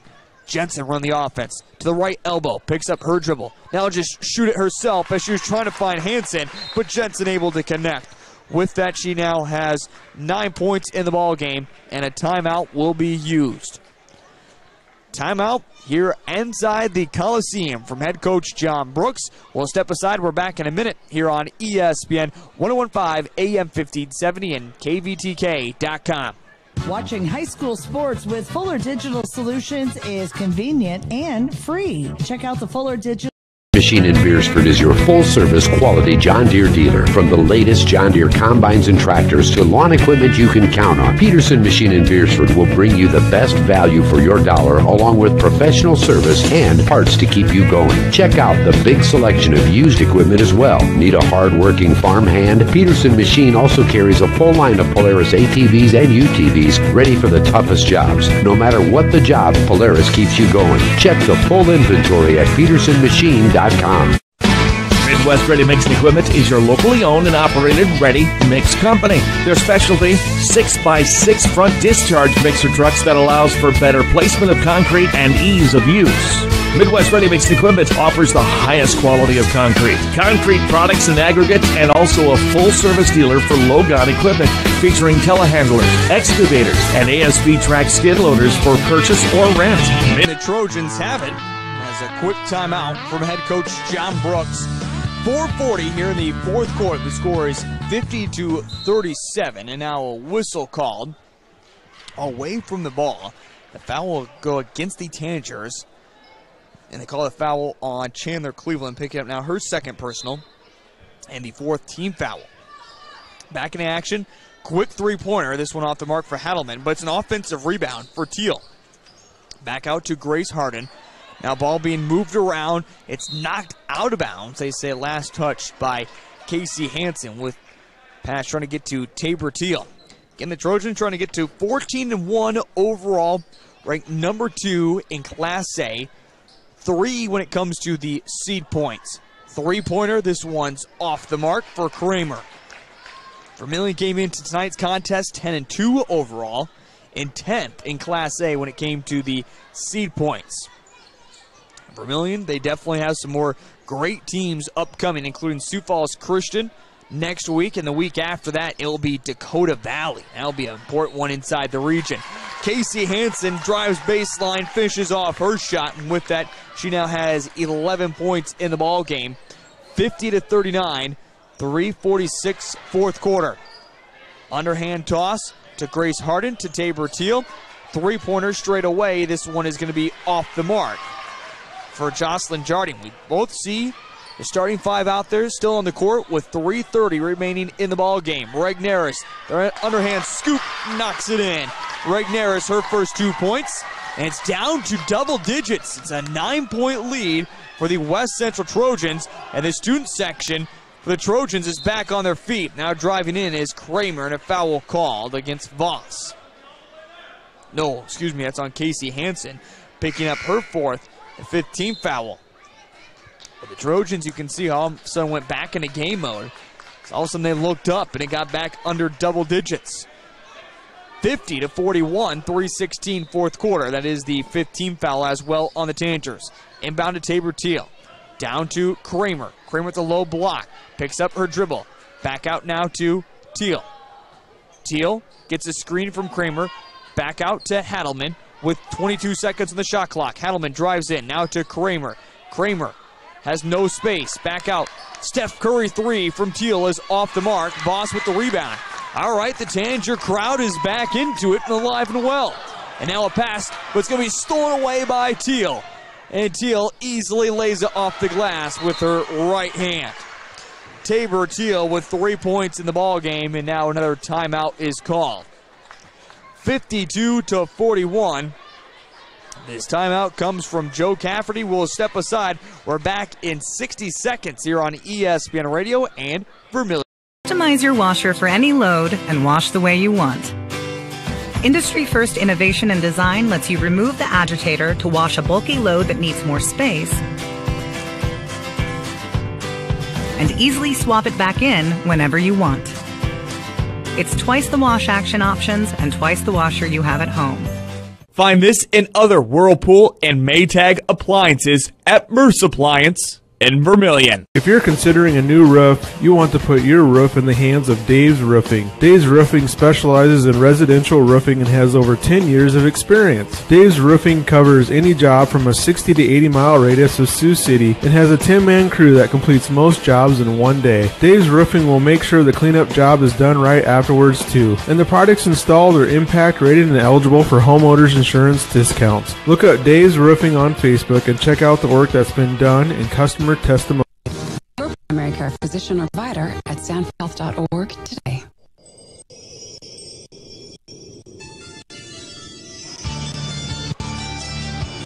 (52-41). Things have gotten a little hot in the Coliseum as we're closing out game number 1 of our doubleheader. Tanagers, for the first time since the beginning of the second quarter, able to draw it back under double digits. Tanagers have it right now with Chandler Cleveland. Down to now Hansen. Hansen battling tough, able to finish off her shot, and she's fouled. Well, head to the free throw line, trying to complete the old-fashioned three-point play. 52-43. The foul will come against Tessa Van Overbeck, picking up her first personal and the 4th team foul. Now, Libby Regneris will come back in. Jensen will take a spot on the bench. 52-43, 2:25, fourth quarter. Here comes the free throw from Hansen, able to finish off the three-point play. 52-44, quick pass up to Kramer, and Kramer uses the left hand. It's the quick transition offense now for the Trojans. Put it back to double digits quickly. It's now Casey Hansen over to Voss. Voss trying to get by her defender. Over to Janaea Cleveland. Cleveland picks up her dribble to Chandler, who loses it out of bounds. They say last off of her left knee. Turnover for the Tanagers. 2 minutes exactly remaining in the ball game, 54-44. Jensen's back in, and Voss will take a spot on the bench. Voss has certainly provided a spark once again and continues to get big playing points. Now a quarterback pass all the way on the deep inbound from Kramer to Hadelman. Nice to have that kind of pass. And count the bucket, fouled Hadelman. And she'll head to the free throw line, trying to complete the three-point play as it's quickly back up to a 12-point lead, trying to make it now 13. 23 points in the ball game for Riley Hadelman, who averages just under 15. 56-44. Free throw is up, and this one is through. Giving her now 11 points in this second half. 57-44. It's a modest 5-0 run from the Trojans as they extend it back to a 13-point lead. Hand off, Casey Hansen gets it from Livy Regnaris. Hansen splits by her defender and is able to finish it off. Now Hansen 10 points in this fourth quarter, 16 for the ball game. 57-46, and now a quick foul as Tabor Teal is tripped up. A 1-and-1 upcoming, as this is also the 17th foul. The foul goes against Jensen, picking up her third.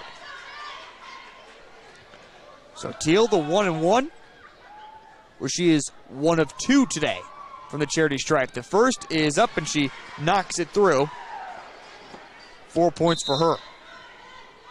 Quick substitution as Voss is back in, and Livy Regnaris takes a spot on the bench. 58-46. Teal. Free throw is up, and this one is good as she hits them both on the 1-and-1 opportunity. 59-46, under 90 seconds remaining here in the ball game. It's Casey Hansen who has it. Now to Janaea Cleveland. Cleveland, bounce pass, tried to force something in, and it's going to be stolen away. Here come the Trojans quickly the opposite way. Teal over to Hadelman in the corner. They work it back to the top to reset the offense, and more importantly, continue to work this clock. It's Hadelman to Tabor Teal. Teal back out to Kramer. Now under a minute remaining in the ball game. So again, Tanagers are going to fall at 10-3 overall. Hadelman drives in. They let her have an open look. Hadelman now with 10 points in his fourth quarter, 26 for the ball game. And now a quick steal away from Cleveland. Hadelman able to finish it. 28 for her now tonight. 63-46. Vermillion certainly did not give up on their effort, and that will be a huge building block as they head into the next couple of weeks. Again, Sioux Falls Christian, the DAC-12 NEC Clash is coming up, and also Dakota Valley a little bit later on into the month of February as we turn the calendar into the next month. Voss will inbound it to Casey Hansen with 20 seconds and rolling here in the ball game.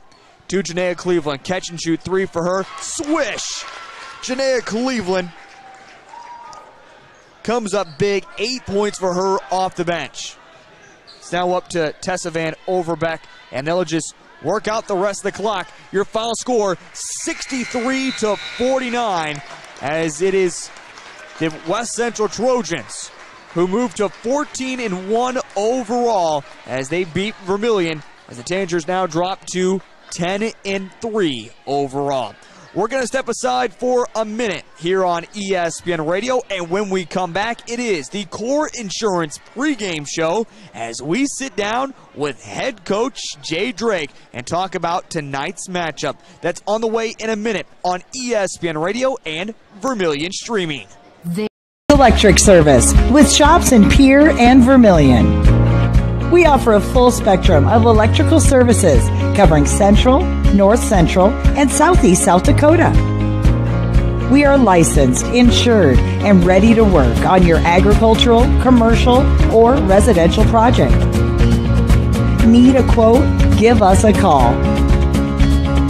Todd's Electric Service, the line to power. You don't need an illness to need a doctor. You don't need to feel sick to feel better. You don't need to be unwell to get well. What you do need is a primary care physician or provider at Sanford Health. Better health care starts with regular wellness visits and a familiar face who knows you, your concerns, and your goals. We're here before you need us. We're here when you need us. We're here after you need us. We're here for you. Sanford Health. Health lives here.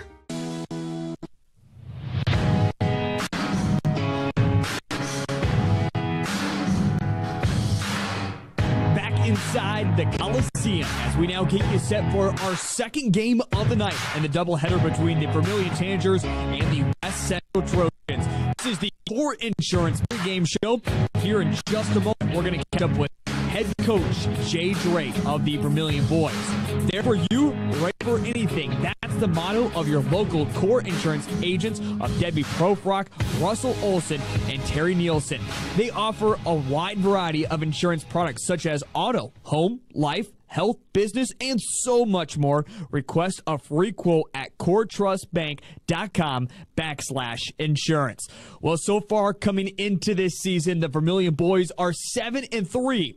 So are the West Central Trojans. But there's a big separating factor. The wins that West Central have gotten over some top-ranked opponents, and also their 3 losses have come against some of the better teams in the state of Class A and B. We'll get into that more perspective here in just a moment, but for Vermillion Boys, this certainly is a big game to get right and to get set for and see if they can't pull out what would be considered a slight upset over the Trojans. It's time to get to our conversation brought to you by Lane's Body Shop with head coach Jay Drake. We talk about how good the West Central Trojans are, how important it is not to give up a run, and also the Pac-12 NEC Clash has been released. It's time for head coach Jay Drake here on the Core Insurance pregame show. Here was our conversation from earlier this morning. Well, Coach Drake, a huge matchup against the West Central Trojans. However, before we focus on this West Central game, let's go back to news that broke on Sunday. You didn't know where you might be from. In our game interview the other night, you said that you thought you'd get the 7th seed in the Pac-12 NEC Clash. You end up getting that 7th seed. The last game of the night in the auxiliary gym. Your thoughts and intakes on grabbing that 7th seed, even though the team right now 7-3 overall. Yeah, obviously it's just nice to know. And we figured we'd be in that 7-8 range, maybe sneak up to 6, just depended on some matchups and stuff. But it's one of those things. We'll play in their old gym right across the hall. They're a little bit smaller and stuff, and we've played in there in the past. And it's a huge difference from the 6 seed to 7 seed from seed 1 through in the main gym, but go in reverse order. So if we would have been the 6th seed, we would have been playing in the main gym, but at 11 in the morning, which we had done a couple of years ago, and that didn't turn out too good. In this situation, as the 7th seed, we be the last game in the auxiliary gym, and a few years back, we played Groton in there, and we played Britton Heckler in there. I think A.J. Plitzwhite's senior year, because he had 48 in there on that game. But I guess the one nice thing with a matchup is obviously it's a really familiar opponent for us. As we'll play Millbank, and this will be the 3rd straight year. So we saw them in the Clash 2 years ago, and they got us. And obviously we saw them in the Sweet 16 last year, and even from the football game this year in the state semifinals, it was a team we played. So sometimes when you've played this many games, and I've told you that how we're in a 7 games and 15-day stretch, and it's hard on the team. They like playing games, but you're constantly preparing and trying to get ready for opponents, and to at least know at the end of the week we have a team that we're at least somewhat familiar with what they want to do. It's the same coach, and somewhat know some of their personnel, and obviously they got some new kids coming in too. But we got film on them this week, and it'll be 3 very difficult tests for us, but at this point in the year, this week's going to be a tough week, but a really good week for us, and hopefully we can play well and springboard us for the rest of the season. Well, let's get right into this week. I mean, as you say, West Central tonight, Del Rapids on Thursday, Millbank on Saturday. We have talked all season long with your team being at 7-3. We haven't quite found that statement win, that statement victory over one of the top teams in Class A. Coming in seed points-wise, West Central is number 10. They'll, of course, be in that DAC-12 NEC clash in the main gym. How big is this one if you want to make a statement win needed tonight for the boys to just kind of catapult them into the rest of this week? Yeah, I think it's a huge game for us just from the standpoint of, you're trying to get one of these. Through our first 10 games, if you look at it, we talked to our guys yesterday, you look at our 7 wins, and on paper, you never want to say this, and it's never an automatic, but on paper, our 7 wins, I would say we were probably the favorite going into those games. And then in our 3 losses, whether we're the favorite, I don't know if you'd necessarily say that we're the favorite, but teams that are very good teams, and you feel you can compete, but you got to be able to go knock those teams off. And all 3 of those we've lost. We've been in the basketball games and done things to give ourselves chances, but we haven't been able to pull one out. So tonight's a huge test. West Central, they play a lot of guys. They get up and down. They'll play 9, 10 kids. 8 of them are seniors. And you got to give them a lot of credit. I know they were excited going into the year, and then the way their year's gone so far, they're playing really well at home. They can score points. They can score in a hurry. They're similar to Lennox and T from the standpoint, and obviously we saw what happened in those games, that they have a lot of guys that can all put the ball on the floor and attack the basket. They got quickness and athleticism, so we got to try to keep them in front of us. But then they have also got 7, 8 guys that can shoot the 3, and we saw in the T and Lennox game it was very difficult on us from trying to defend and to stop dribble penetration, but also be able to get out and defend the 3-point line. So we're playing a team that started the year and opened up a lot of eyes because they beat Sioux Falls Christian at Christian, but they were up 25 in the second half at one point.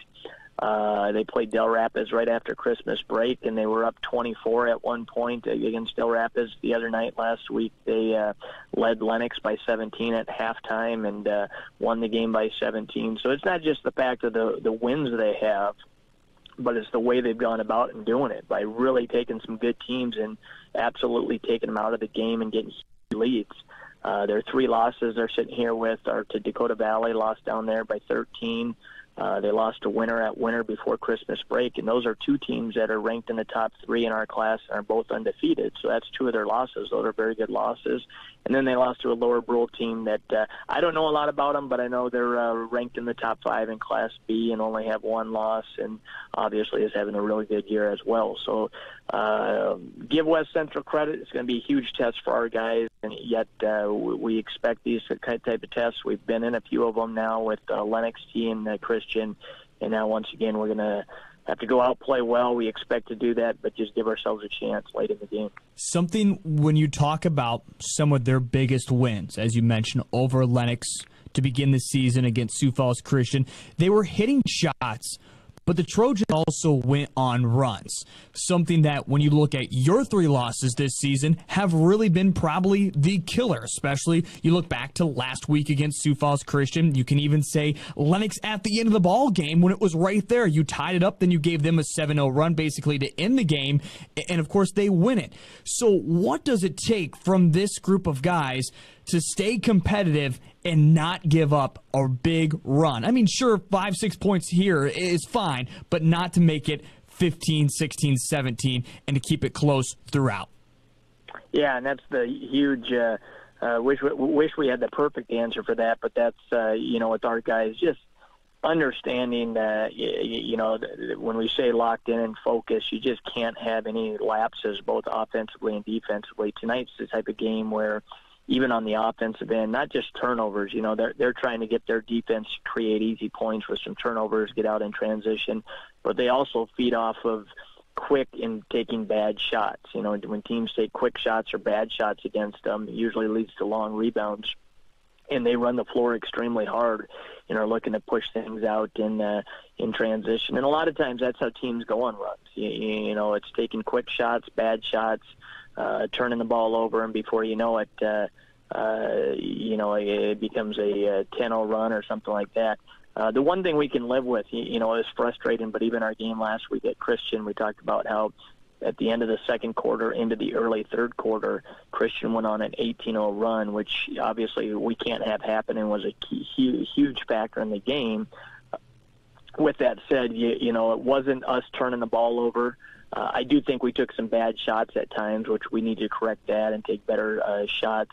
But it was still kind of a half-court grinded-out game. And even though we want to get up and down some, obviously West Central probably does too, and they probably do it a little bit better than us, and they're a little deeper than us, that we've got to almost try to turn this into a half-court game, make them have to score, not in transition, have to play great transition defense, but make them score in our half-court man-to-man and really make them have to grind things out. And if we can do that, hopefully it gets them out of rhythm a little bit.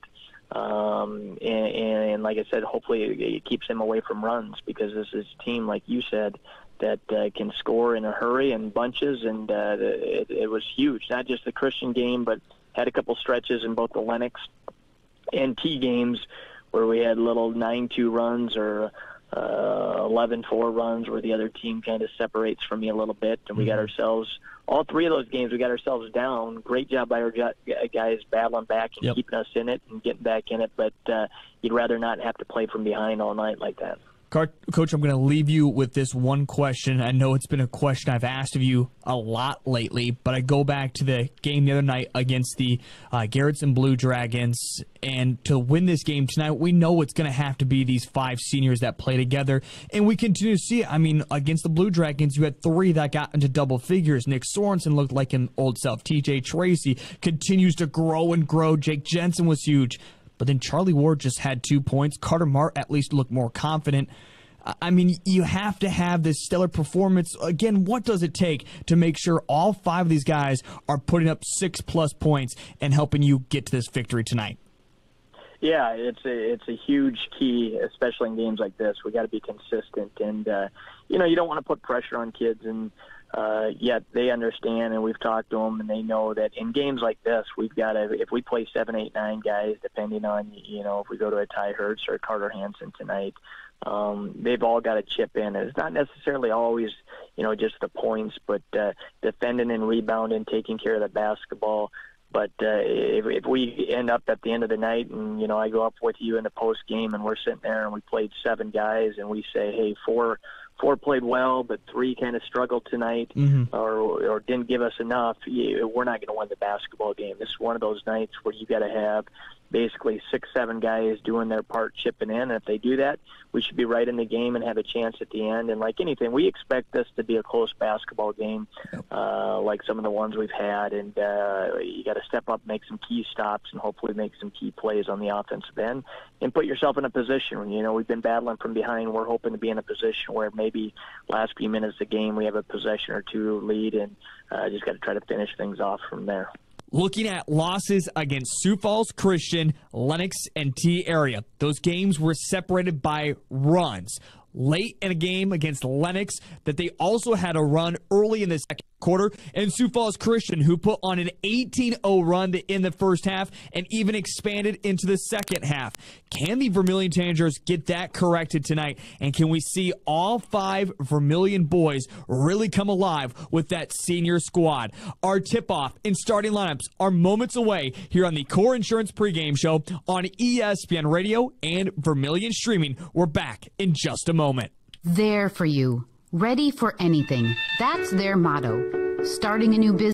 Perfect night of sleep can be found with Slumberland's Sleep Solutions Center. Stearns & Foster, Tempur-Pedic, and Sealy all featured. Don't lose another night of sleep. Stop by Slumberland of Yankton. Looking to update the family's room? Look no further than Yankton Slumberland. Lazy Boy, Flex Steel Furniture, and more.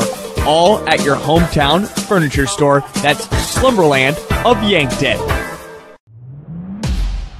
Okay, Tanagers fans, it's that time again. Time to bank some noise for this game break with First Dakota National Bank. Give me a B for this much-needed bathroom break. Squeal with delight because your 8-hour pork ribs are ready. Throw your hands in the air because you've been sitting a while and need to stretch. Bank some noise with us at First Dakota. Open a new account online today at firstdakota.com, member FDIC. Puff and Pack told me to keep this video simple, so I don't need to tell you about Number 2, back inside the Coliseum between the Vermillion Tanagers and the West Central Trojans. Here we go. It's going to be a great game, as we mentioned. Both teams coming in overall 7-3. But when it comes to the seed points that matter, how playoff seeding goes all the way to the Sodak 16, where they reshuffle and then into the state tournament. There is a little bit of a discrepancy between these two 7-3 teams. Again, West Central comes in at number 10 on those rankings. Vermillion right now at number 20. And we talk about the big victories that the Trojans have gotten compared to Vermillion, as they have won the games they should have, but have not found any upsets yet this season. All right, it's the 5 seniors versus the 5 seniors. Let's take a look at our starting lineups. First, the West Central Trojans. Tonight's starting lineup will be number 2, Jacob Crumpcheese, the 5'11 senior guard. Number 4, Grafton Strope, the 6' senior guard. Number 10, Braden Herr, the 6'4 senior forward. Number 14, Braden Derricks, the 5'10 guard. And number 24, Dylan Jackson, the 5'11 senior guard. Again, the Trojans are coached by Jacob Siddick.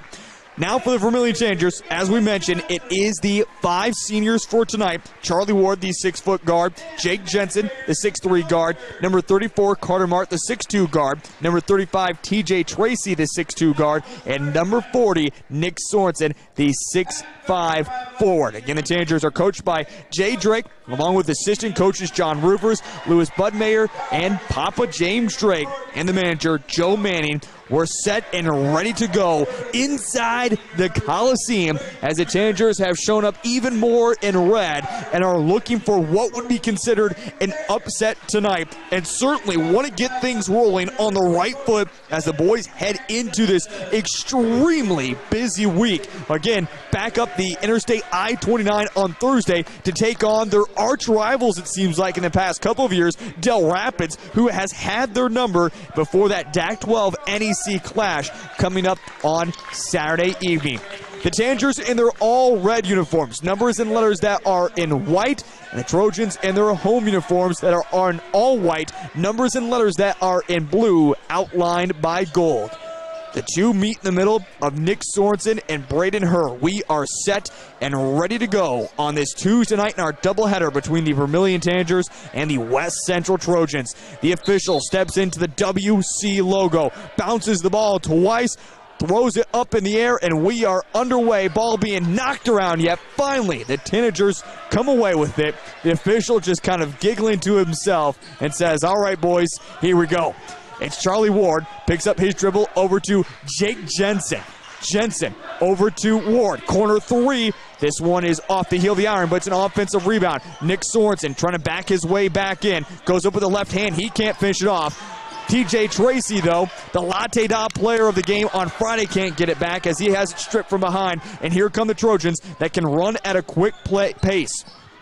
They have it at the top of the key now with Jackson. Jackson is going to dribble it all the way back out to the WC logo. Reset the offense with 20 seconds on the shot clock. Down to Crumpcheese in the corner. He picks up his dribble. They work it now, at the elbow. And now pass is going to be deflected out of bounds by Jake Jensen. Crumpcheese had it for a moment, but had nowhere to work with it. 7:08 first quarter, 12 seconds on the shot clock. Inbound it, back to Crumpcheese. To Jackson, a deep 3 from him straight away. This one's off the mark. Nick Sorensen, as he falls to the ground, rebounds and tosses it to Jake Jensen, and then a reach-in foul against the Trojans. It's physical right away. Jacob Crumpcheese picks up his first personal, the first team foul against the Trojans. Carter Mart, who has certainly found his rhythm in the past couple of games, will inbound it to Charlie Ward. Ward has it, hands it off to Jake Jensen. Jensen trying to get some space, reaching, knocking it away, out of bounds. That time is Braden Derricks. It will stay with Vermillion once again. 27 seconds on the shot clock, 6:50 first quarter. Ward inbounds it to Sorensen. Sorensen using his right hand. He still can't finish. He's had a couple looks that way, but nothing has gone through yet. Quickly opposite way, pull up 3. This one hops in and out. Rebounded by Charlie Ward. He uses his quarterback hand to get it up to TJ Tracy. Back to Charlie Ward. Both teams have had the looks. Neither have cashed it in. 6:25, first quarter. It's Jensen. Bounce pass last second to Charlie Ward. He goes up strong and will be able to finish it off the glass. And we are underway and rolling in the Coliseum. Vermillion leads it 2-0. 6:14, first quarter. Jackson over to Derek's three-pointer. This one is off the mark. Excuse me, that was Strope who shot the three, and he's now 0 of 2 from beyond the arc. It's Charlie Ward. Gets it across the timeline. Pass over to Jake Jensen. Dribble in between the legs. Almost faked out Krempschies. Over the corner. Mart three-pointer. Misses everything. Sorensen's trying to bow for it. The student section lets Mart hear it on the air ball. Strope now for the Trojans. It's back out, working around. It's Krempschies. Jackson, who now has it. He'll shoot the far three once again. This time, he hits it. Dylan Jackson, his first three. 3-2, first lead for the West Central Trojans. 5:30, first quarter. It's Charlie Ward. Ward trying to get past Krempschies, who now gets Ward's back, steals it away, and can't finish off his shot. Rebounded by TJ Tracy, who comes in like an animal to fight it away. It's quickly the opposite way. Trying to throw it up with Jake Jensen, hit off the front of the iron. It's back and forth pace right now. Krempschies this time is able to cash it in for his first 2 points. It's 5-2, a quick 5-0 run from the Trojans. Bounce pass to Jake Jensen, to Charlie Ward. Now down to the corner with TJ Tracy, a reach and foul called against Dylan Jacks, picking up his first personal and the second team foul. 5-2. 4:55, first quarter. Inbound Ward to Jake Jensen. Again, the Tanagers, you talk about their season so far, they need this one. Left hand, Charlie Ward able to slash it off the glass. He's got all 4 points for Tanagers. That ends a modest 5-0 run. Quickly the opposite way, though. It's Braden Derricks, who is able to split by 2 Tanager defenders and finish it at the glass. Sorensen back out to Jensen. Jensen, using the left-handed dribble, switches it now to his right, to Carter Mart. Mart to TJ Tracy, down to the low block with Sorensen, back out to Jensen, catch and shoot three. This one hits off the heel of the iron, and the Tanagers just cannot hit a three right now. Almost thrown away. Jensen tips up in the air. Charlie finally comes away with it. Jensen back to Charlie Ward, who goes up with the off-balance shot. He can't get it, but offensive rebound, count the bucket, and Jake Jensen able to finish. The old-fashioned three-point play upcoming, and there certainly is a hustle effort from the Tanagers and the Trojans tonight. This one is going to be a doozy of a ball game. Couple substitutions as Krempschies and Herr coming out of the basketball game, and checking in Owen Heath along with Carter Schmeichel into the ball game. Jake Jensen able to finish off the three-point play. We're tied once again at 7 for the ball game. 4 minutes exactly remaining in this first quarter. It's been a great first half of the first quarter. Three-pointer once again, knocking it down is Grafton Strope. He's got 3 points. He's had that look several times, but again, that was his first three. 10-3, and it's back up to a lead for the Trojans. Now with Jake Jensen, almost has it stolen away. Underneath to TJ Tracy. Along the baseline, Tracy moves and sneaks his way in for two. 10-9, 3:32. Quickly the opposite way, and a travel called before the shot. And now some more substitutions. As coming to the basketball game will be Jack Lineman and also Zone Robinson in for the first time as well for the West Central Trojans and Vermillion Tanagers. 10-9, a 1-point lead for Vermillion. It's Ward who gets over to TJ Tracy, to Jake Jensen. Jensen out the low block. He goes up through contact, nothing called. Rebounded by Owen Heath. Here come the Trojans quickly the opposite way, trying to use the speed, and the ball goes out of bounds. Fumbled through the fingertips of Jack Lineman, and it will be Vermillion basketball. Vermillion with Zone Robinson will inbound it along that far side. Charlie Ward slowly bringing it across the timeline, slowing down this game just to a crawl as it's been at a sprinter speed recently. Ward to Jake Jensen. Catch and shoot three. Finally, the Tanagers hit a three from Jake Jensen. 6 points for him in the ball game. It's now up to a 2-point lead, 12-10. Pass to Jackson, who holds it belt high. Now to Strope, drives in, has it knocked away by Robinson, but a foul called on the drive. Robinson picks up his first personal, the first team foul as well. For against the Trojans, it's the 3 team fouls as well. For the Trojans, 1 for the Tanagers. And now Grafton will go up to shoot a free throw. 2 upcoming. The first one, he knocks through, giving him 4 points for the ball game. 12-11, 2:41 first quarter. TJ Tracy will come out for the first time tonight. As coming into the first time will be Hansen. Hansen's gotten some more playing time as of recently. Second free throw for Grafton. He hits them both, giving him now 5 points. And he will come out, and coming in will be back in action, Braden Derricks. 12-12, 2:40 first quarter. It's been a great first part of this one so far. Nick Sorensen drilled behind the back. Doesn't usually run the offense in the far perimeter. Charlie Ward now having it. Bounce pass trying to get to Jake Jensen. Krepke's almost a little away. Now over to Robinson. Catch and shoot three for him. Leaves off the front of the iron and rebounded by Owen Heath for the Trojans. Quickly using the speed the opposite way. Trojans over to the near wing. Back to the top with Owen Heath. Now working over to Schmeichel. Krepke at the Trojans script far side. 20 seconds of the shot clock. 2:04 first quarter. Back into the near side. They work it in the corner with Heath. Heath bounce pass to Krepke. Krepke almost loses it against Jake Jensen. 10 seconds on the shot clock now. It's controlled with Braden Derricks. Braden Derricks over to the corner. Catch and shoot three. This one's off the heel of the iron. Ball being knocked around. Hansen comes up with it. Up to Zone Robinson. Zone Robinson off the glass. Count the bucket. And he's fouled.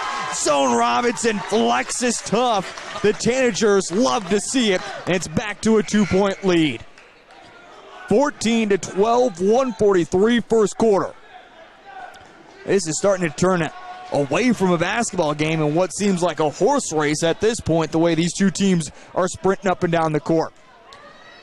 The foul, by the way, came against Jack Lineman, picking up his first of the ball game.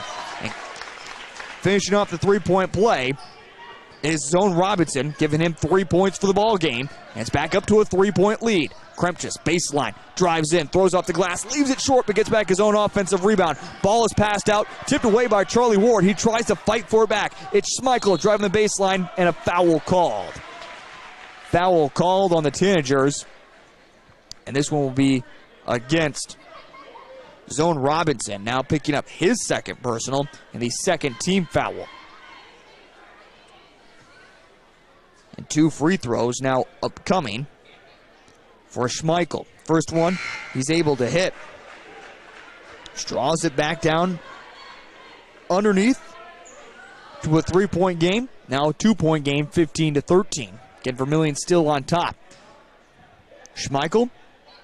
Carter Schmeichel's second free throw upcoming. Shoots it up and gets them both to go. 15-14, 1:25 remaining in this first quarter. It's Zone Robinson who will inbound the basketball. Robinson looking for somebody to Charlie Ward as the press slightly on with a man-to-man defense, but they now pull away. Charlie Ward still with the basketball. Trying to get some space as he moves it over to the far wing. Now inside the perimeter, down to the low block. Charlie Ward can't finish off his shot, but it's an offensive rebound. Skylaxberg trying to go back up, but he leaves it off the bottom of the backboard. Carr just has to use more of his muscle there. And now contact made against Carter. And foul wanted by the Trojans. They don't get it. Stealing away is Jensen on the bounce pass. Jensen drives in and easily finishes it off. Jake Jensen with 8 points in the ball game. 17-14. It's Grafton quickly the opposite way to the top now. Pump fake there by Hurl. Hands it off to his teammate Jack Lineman. Now get it back to Grafton. Grafton, fadeaway jumper off the mark, and Vermillion will hold the last second shot. It was newly added to the staff, Louis Budmeier, who jumped at first and said, hold, hold, hold, and now a backcourt violation as Charlie Ward was still in the backcourt when he got the pass from Jake Jensen. So with 26 seconds remaining in the first quarter, West Central will now get the opportunity, and that will certainly be a conversation point, win or loss, that Jay Drake will bring up in our post-game conversation. You can count on that. 17-14, 20 seconds and rolling here in the first quarter. Krempjes has it as he hands off now to Grafton. Back to Jackson, back to Krempjes with 12 seconds. Trying to tie up the ball game. Krempjes drives in, kicks out, corner three. This one is off the mark, but an offensive rebound. Grafton will shoot the three. He can't hit. It's up with Charlie Ward with 2 seconds. The half-court heave is online, but just a little too high and too strong off the glass. But after quarter number 1, the Tanager faithful rise to their feet. They lead it by 3, 17-14, as we head to the second quarter. That's coming up in 60 seconds here on ESPN and Vermillion Streaming. Pup and Pack told me to keep this video simple, so I don't need to tell you about the great selections on drinks. You probably already know he has a South Dakota DMV now kiosk to renew your license plates. Snacks, too many of those to even mention. Oh, and when you fill up that Pump and Pack, Kevin gives a portion of the money back to a charity. I guess I really don't know what to talk about. Simple enough. Pump and Pack in Vermillion. Let's be real. You have a business to run, people to pay, money to make, and a life to balance. Good thing you also have First Bank and Trust.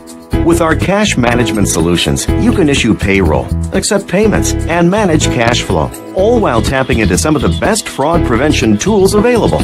When managing a business is easier for you, so is managing a family. First Bank and Trust. Real banking, real easy. Member FDIC, Equal Opportunity Lender.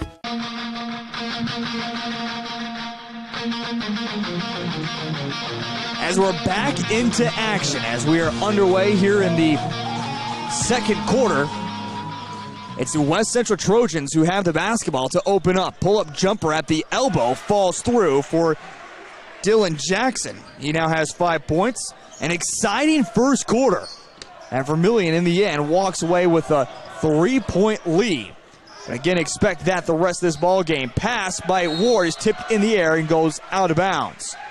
And they say no, a foul was called on the tip pass. They said a foul will go against TJ Tracy, picking up his first personal. And now the third team foul on Vermillion, 17-16.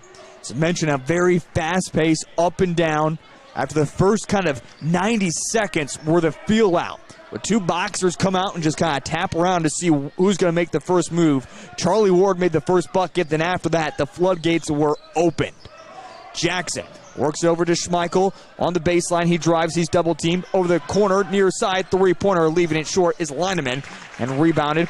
Swanson swatted it to Charlie Ward. Ward across the timeline. Now over to Jake Jensen. Jensen is going to knock over Schmeichel, and the foul called. The foul will be against, though, Schmeichel, picking up his first personal and the 5th team foul. The Trojans faithful, they do not agree with that call, but of course, they wouldn't. Sorensen gets the pass inside the lane, going up strong off the glass. He still can't finish. The second look, he still misses again. Another offensive rebound. Finally, holy Toledo. Nick Sorensen has looked bad, but that one counts finally. And I know Nick can take it, and we still have an injured Schmeichel as he's milking that one for all he can. But again, Sorensen missed, and finally gets the shot to go, and he's fouled. And now coming back in the game will be Braden Hurt to replace Schmeichel, and also another substitution. It's Braden Derricks is back into the game. Here goes Nick Sorensen, and hopefully this finally gets Nick Sorensen right as he's able to finish it off.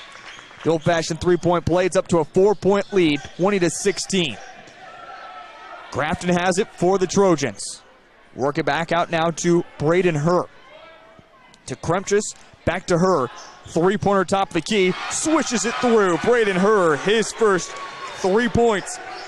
20-19. The press on. Carter Mart, a high pass up to TJ Tracy. Tracy pumps the brakes, gets it back to Charlie Ward. Now to Jake Jensen. Jensen over to Carter Martin. Ball tipped by Jackson, goes out of bounds.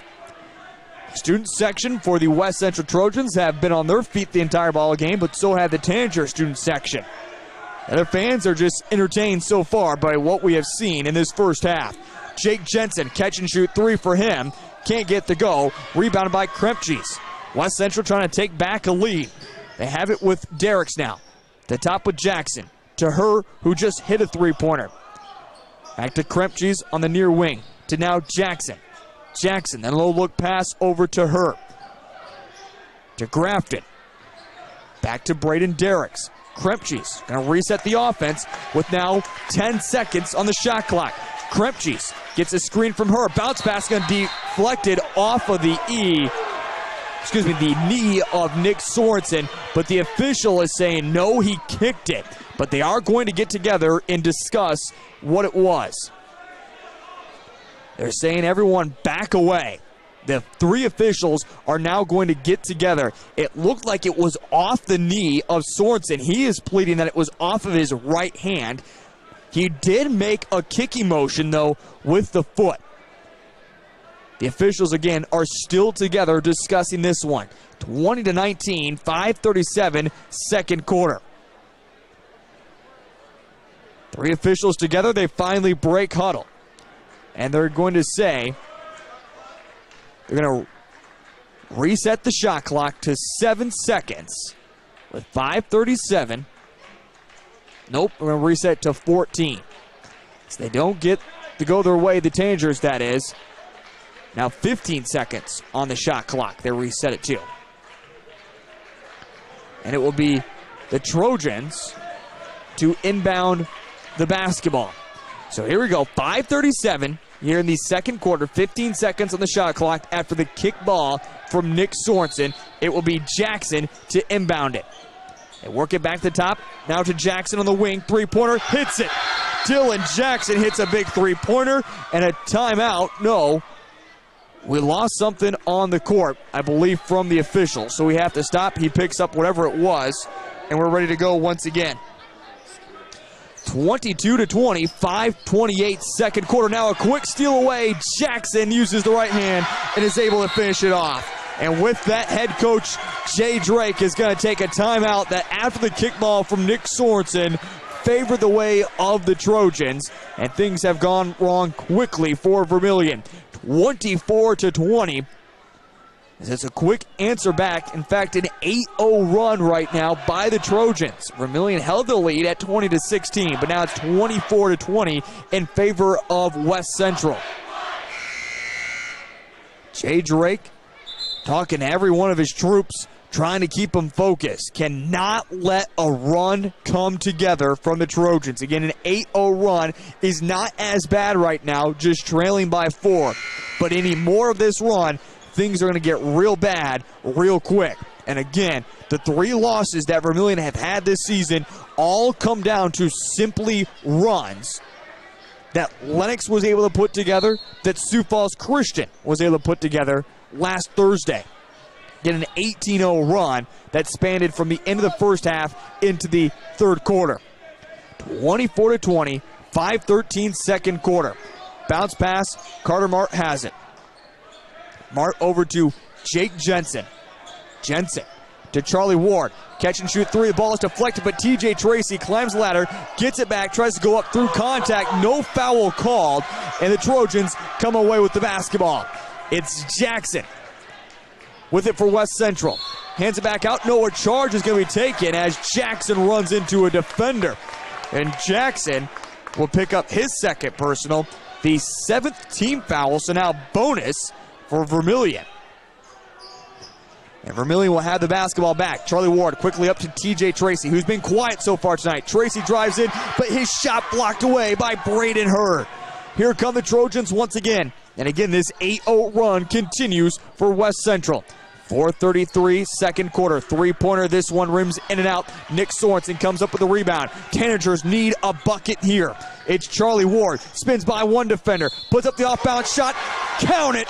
And he's fouled. Charlie Ward just put the team on his back and said, follow me. I'll bring you to the promised land. and he puts both of his hands on his knees. He's tired after that move. The foul, by the way, comes against Braden Herr, picking up his second personal and the 8th team foul. 24-22, and all this excitement, I've lost my pen as well. We'll go find that a little bit later on. Charlie Ward trying to complete the three-point play. Can't do so, but it's an offensive rebound. Nick Sorensen tried to force a pass that took a deflection, and the Trojans get it back.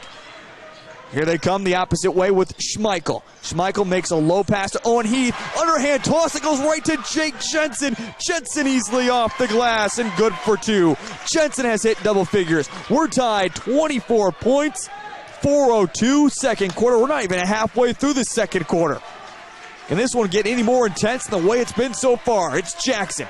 Jackson at the free throw line. Back out to Schmeichel. Schmeichel back to Jackson, who's straight away right now. Call it the offense. Wants to reset his team.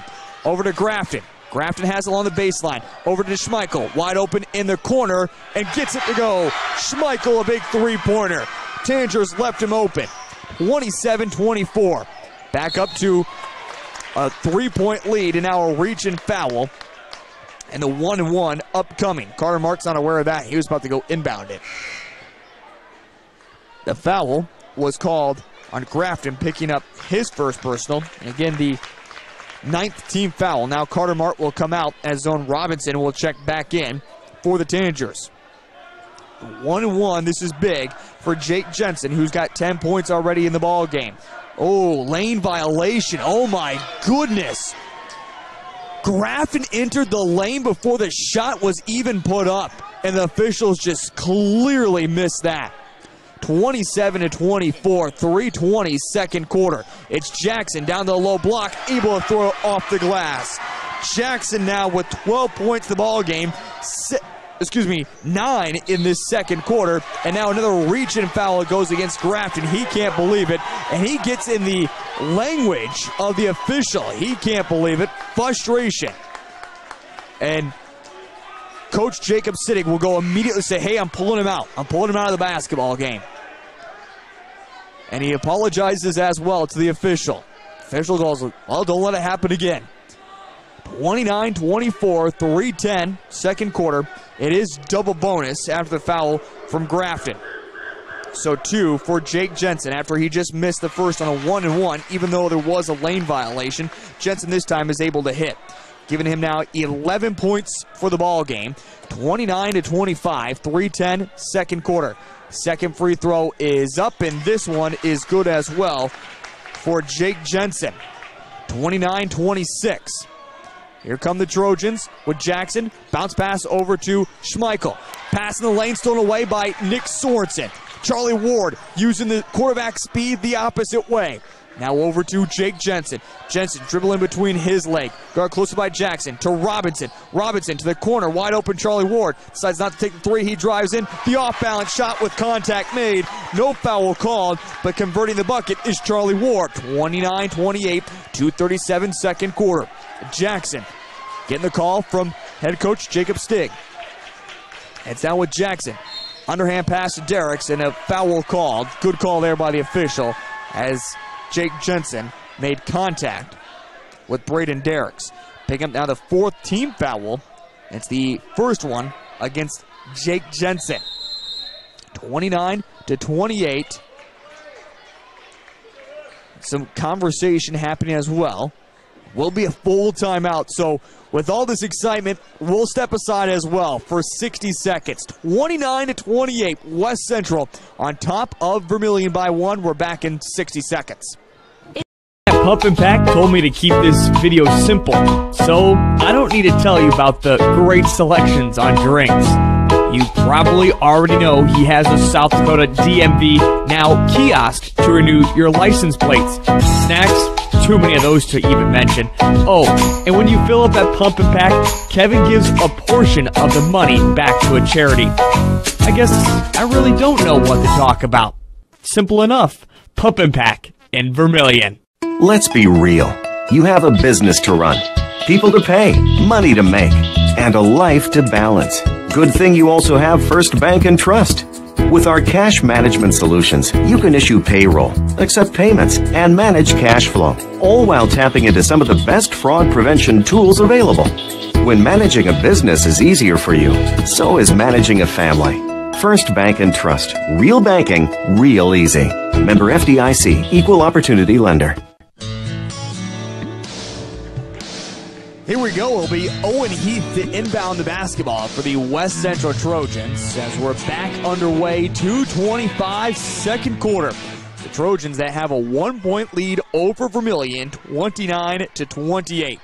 Jackson gets the handoff from Owen Heath. Jackson down along the baseline. Kick to the corner, back to the top. Around the perimeter they go. Back to Jackson eventually. Pull-up jumper for him. The fadeaway is off the mark. And here comes Vermillion, a chance to take back their lead. It has been back and forth. Down to TJ Tracy. He's been quiet all night, and he converts. TJ Tracy. Just 4 points for him in the ball game. Gives back the lead to Vermillion, 30-29, 150 first half.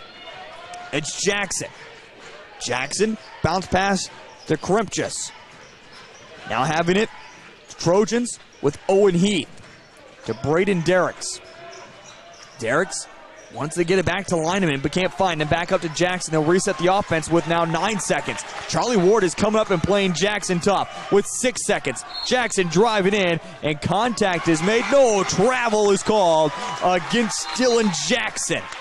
Great defense. I was about to question the official if they called that against TJ Tracy. He played the perfect defense of just stepping in the way he's supposed to, taking his spot in the lane.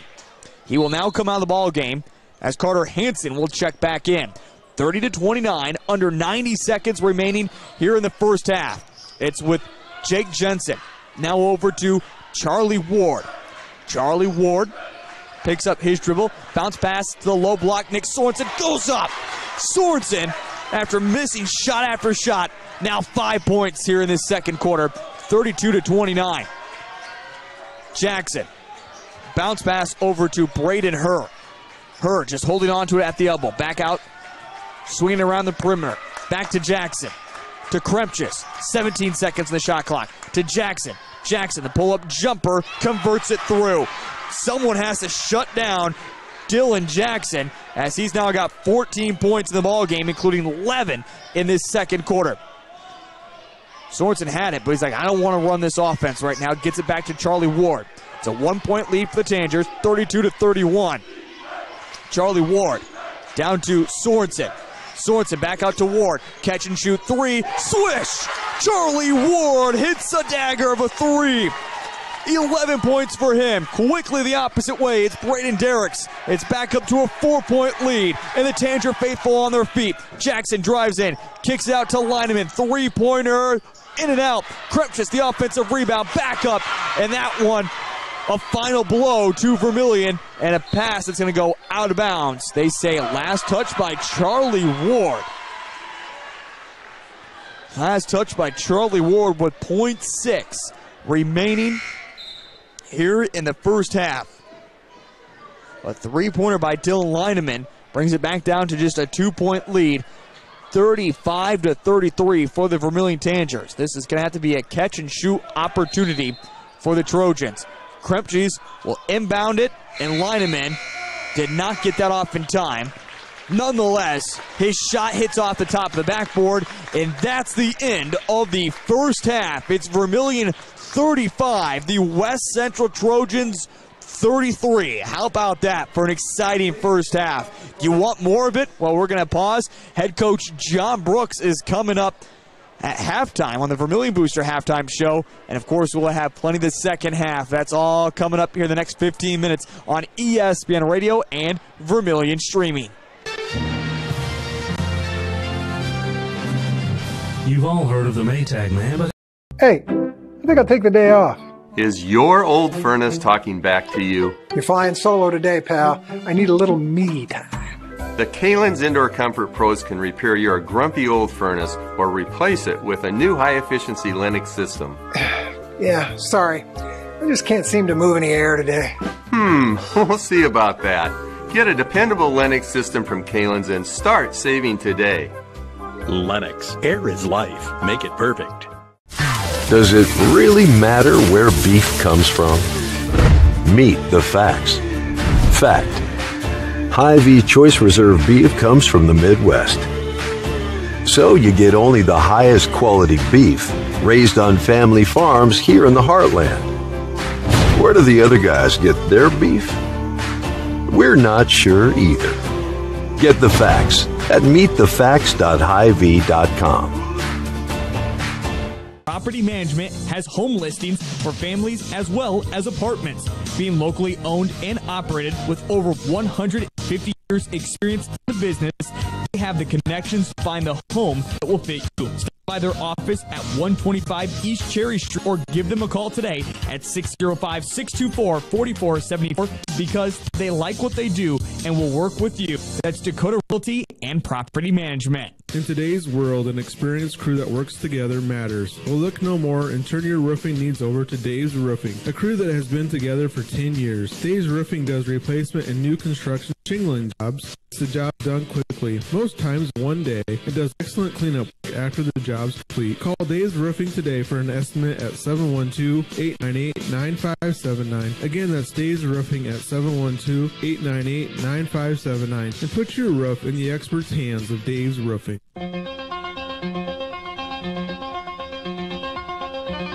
Hard isn't for the weak-hearted. You're the first one to punch in and the last one to clock out. 1970 online at kvtk.com. We'll take a look back at that exciting first half here in just a moment, but I don't know if he was ever a part of a circus act or not before. But head coach John Brooks just made a mad dash over here, putting on some good circus moves there. Coach, you went the hardest way you possibly could down the stairs, up back around. Did you think we were up in the broadcast booth up there? Yeah, I thought you were up there. Thanks for the text to remind me, and I'm glad I didn't have to go all the way up there, so I'm all right taking the detour here. And you know what? I'm going to be honest with you. I would have let you go all the way up there probably just so you could get some exercise in, even though you don't need any. Well, Coach Brooks, as we know, this was definitely a tough game coming into this. We knew how talented West Central was. Did you feel like that one might have slipped away a little bit there in the second quarter as they went on that big run to open things up? Yeah, you know, with a young group that probably hasn't seen quite what they saw tonight yet, well, obviously it makes you a little nervous. And then I think the start really hurt us. We got the ball inside, and we got some really good looks. We missed 3 layups right in a row. And then our next 2 shots from the field were both air balls, and it felt like after that the jitters really came out, and we just didn't settle in. You know, if we score some of those buckets early, maybe get ahead early in the game, or just see the ball go through the net, maybe that settles us down. And but after the start, then it was tough. But really happy the way the girls played the second half, and that's something we got to build off of. And that's what going to be my next thing, because we knew coming into this game it was going to be extremely tough, but these games are still coming up with Sioux Falls Christian. You even look at that DAC 12 NEC clash. That's going to be a good team who you face. Dakota Valley coming up into the month of February. How much do you build on an experience like this that you don't just give up because you go down by 20, you keep on fighting to the very last moment? As we saw, the girls get it under double digits. How proud of you with them with that, and how to build off of that now? Yeah, we're in an absolute brutal. You know, our schedule's already been so tough the way it is that you think that maybe you're gonna get a little break, but it's brutal right now. The teams that we have coming up it just does not get any easier. And you know, it was pretty simple at halftime. We just said we're not looking at the scoreboard. When you leave the floor, hopefully you're exhausted because we're going to play our tails off, and we'll see what happens. And if we get this thing back to with 3 minutes left in the game where we're in it, we'll figure out how we're going to try to win it. But really the message was there's no X and O's, nothing like that. It was just get your heads up and let's go play. And the girls did it, and that's what, like you said, that's what we got to build off of now. Not only do we talk about a hard schedule right now for your team, but it's also a lot of road trips. So we're really going to start to spend a lot of time up and down Interstate I-29. How do you handle this time going home tonight, getting the girls refocused, rested for tomorrow, and then making another long trip up to Del Rapids on Thursday? Yeah, like you said, we're on the road a ton. I think counting tonight, 4 of our 5 games that we have are on the road, and they're north on the road quite a ways, you know. And so that's the tricky part of the season that we're in right now, is trying to manage getting better in practice, but also trying to save your legs a little bit when you pile these games on top. So hopefully we can have a nice easy one tomorrow, and get through some things that we need to improve on, get some scouting in on Del Rapids. They're playing really well. They almost beat Elk Point at Elk Point a couple nights ago, and hit the bus again, and hopefully play better on Thursday. Coach, I love the fight, and I love the effort from the girls here at the end in West Central inside the Coliseum. You keep that going. We'll catch you on Thursday, all right? Okay, thanks, Steve. There he is, head coach John Brooks on the Vermillion Booster halftime, showing a big thank you to Coach Brooks for seeing that text message and able to make his way over to where we are at a different location than usually where we're at. There is a broadcast booth actually here at West Central High School, but due to West Central and all the media that they have covering also the Trojans, they do kick us over to this other opposite side. So good to have Coach Brooks find us and catch up with us here at the Vermillion Booster halftime show. 35-33. Your first half scoring is coming up in 2 minutes, and we get you set for the second half between the West Central Trojans and the Vermillion boys. That's on the way on ESPN Radio and Vermillion Streaming. Hard isn't for the weak-hearted. You're the first one to punch in and the last one to clock out. Every project, every day. Your hobbies are no different. Miles of scouting, hours of planning. One split second with everything on the line. Can you trust your equipment? Work or play, Runnings has the gear you need to be the first one out there and the last one to leave. The farm, the field, or even at home, Runnings has what you need. Fuller Digital Solutions started small, but now we're growing as FDS provides live streaming coverage for over 20 schools across 3 different states on our Fuller Digital Solutions YouTube channel. Subscribe to get notified when we go live for your school events. Big events are captured live, and your business can get noticed with advertising during our live streams. Local talent and camera operators are encouraged to contact us too for future employment. No experience necessary. We will train. For information about advertising or working with Fuller Digital Solutions, email us and follow us on Facebook. Teenagers play high school sports. My reason why is a sense of purpose. My reason why is to inspire others. One reason student athletes seldom mention is to get an athletic scholarship. It's your invitation to thrive in Yankton, South Dakota. Nestled on the bluffs of the Missouri River, plenty of outdoor adventures are waiting. Whether you work remote or in a traditional office, we have a spot for you. Quality health care, diverse manufacturing, progressive school system, Mount Marty University, and so much more. Explore with family and friends. Let's thrive together. Clay County Abstract and Title Company has a complex job that boils down to something very simple: helping you purchase your dream with confidence. When investing in a new home, a new site for your business, or piece of property, you want peace of mind that the property is truly yours. Clay County Abstract and Title Company has been doing just that since 1946. Clay County Abstract and Title Company, proud supporters of Vermillion activities and proud to be a part of your dreams come true.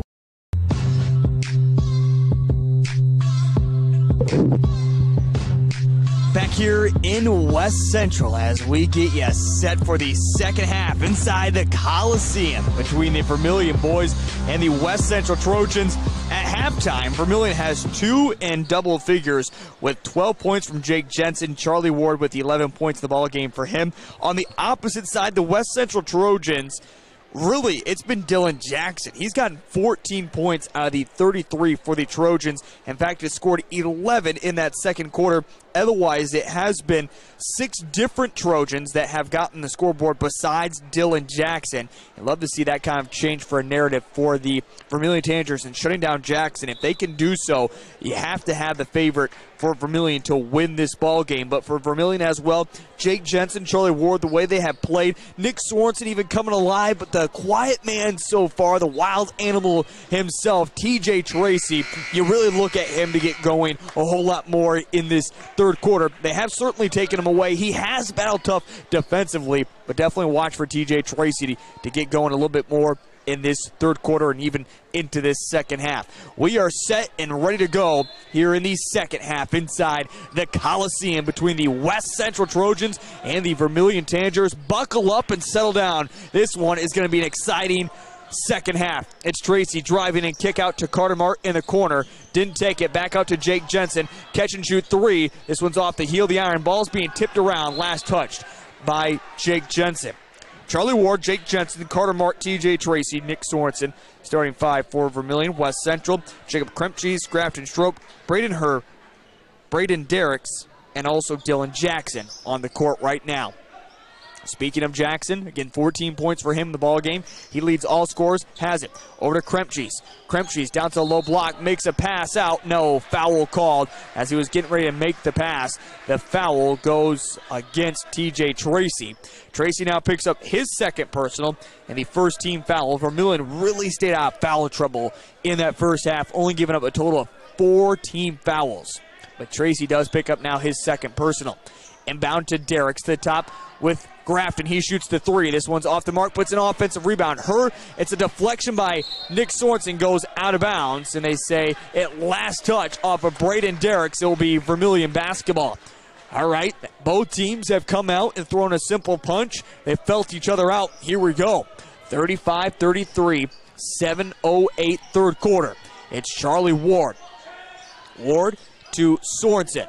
Sorensen over the corner to now Carter Mart. Mart using the left-handed dribble. Hands off to TJ Tracy. Tracy moves along the baseline. Tracy goes up, has a shot blocked from behind, but he is fouled, and he'll head to the free throw line to shoot 2.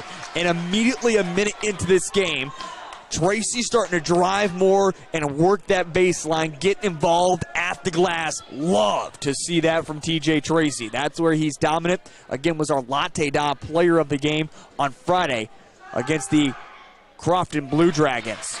The Carrollton Blue Dragons. Free throw is knocked down from TJ Tracy. Don't know where I got the word Crofton at. 36-33, 6:56 third quarter. Second free throw, Tracy is able to kiss the front and the back iron of the rim and get the go. Up to a 4-point lead for the Tanagers. It's Grafton driving baseline, stepped out of bounds. Good call there by the official. Good call. Right on top of it, as he made that last second pass over to the far corner, but the official says no way. Carter Mart up to Charlie Ward as they break the press across the timeline. Still Ward almost lost his dribble, now has to pick it up. Bounce pass to the baseline with Tracy, down to Nick Sorensen, trying to throw his body into it, and a foul called, and Nick Sorensen will head to the free throw line. And you love this from the 5 seniors. They get together and say, hey, don't let us get too big right now. Be proud of the shot. Now let's go hit this free throw, Sorensen. A foul called now on Braden Herr. That's his 4th, and he'll have to come out of the ball game. Already the second team foul. Ooh. Some lights went out because of inactivation. That means this gym's been quiet at halftime. And Sorensen able to hit the free throw. 8 points for him in the ball game. Vermillion now up to their biggest lead, 40-33. Jackson has it. Rainbow pass to the near side with Derricks. Derricks picks up his dribble. Back out to Krempcheese. Grafton fakes the pass, drives in baseline, now kicks to the corner, back out to Jackson. 16 seconds on the shot clock. The Trojans, Jackson splits a double team. Foul called as Carter Mart was trying not to give him any more space. Foul again on Mart, picking up his first personal, the second team foul. It was a shooting foul for Dylan Jackson heading to the free throw line. Again, the man you have to shut down. 14 points for him in the ball game. First free throw is in and through. Also see if we can't get you scores from around the state of South Dakota if I can find where I put my phone. 40-34. 6:14 third quarter. Second free throw, this one is knocked down as well.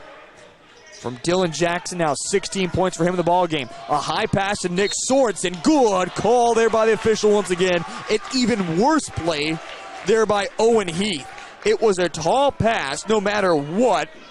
Sorensen was going to come down with that, but Heath just reached in and commits the personal. Third team foul now on the Trojans. And now quickly, a foul given as Ward was blasting by Braden Derricks. Fourth team foul. Derricks picks up his first personal. And Vermillion will inbound it along the far sideline with Carter Mart. 40-35, 6:09 third quarter. Try to get to Charlie Ward. Ball is taken deflection, goes out of bounds. It will stay with Vermillion. As trying to fight back for it, Braden Derricks, he touched the basketball while his foot was out of bounds. So Vermillion this time inbounds it to Charlie Ward, who's in the backcourt. Gets it back into the front court for Vermillion with plenty of time on the shot clock. Now pass takes deflection.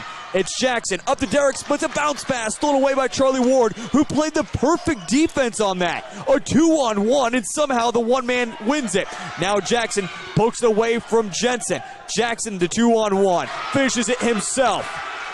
It continues to be the Dylan Jackson show for the West Central Trojans. 18 points for him in the ball game. Press on once again. It's Sorensen. Sorensen gets by his defender, Owen Heath. Bounce pass over to Jake Jensen. Jensen dribbling between the legs. Over to Charlie Ward. Three-pointer for him. This one's off the side of the iron. 40-37. The Trojans trying to cut it back to either tying it up or down to a 1-point deficit. Jackson drives in again. This one rims in and out. Rebounded by Sorensen. Jake Jensen across the WC logo. Slowing down the offense. Hands it to Charlie Ward. 5 minutes remaining in this third quarter. It's Ward to Sorensen. Now over to Carter Mart. Mart, the only starter not to score for the Tanagers. To Jake Jensen now.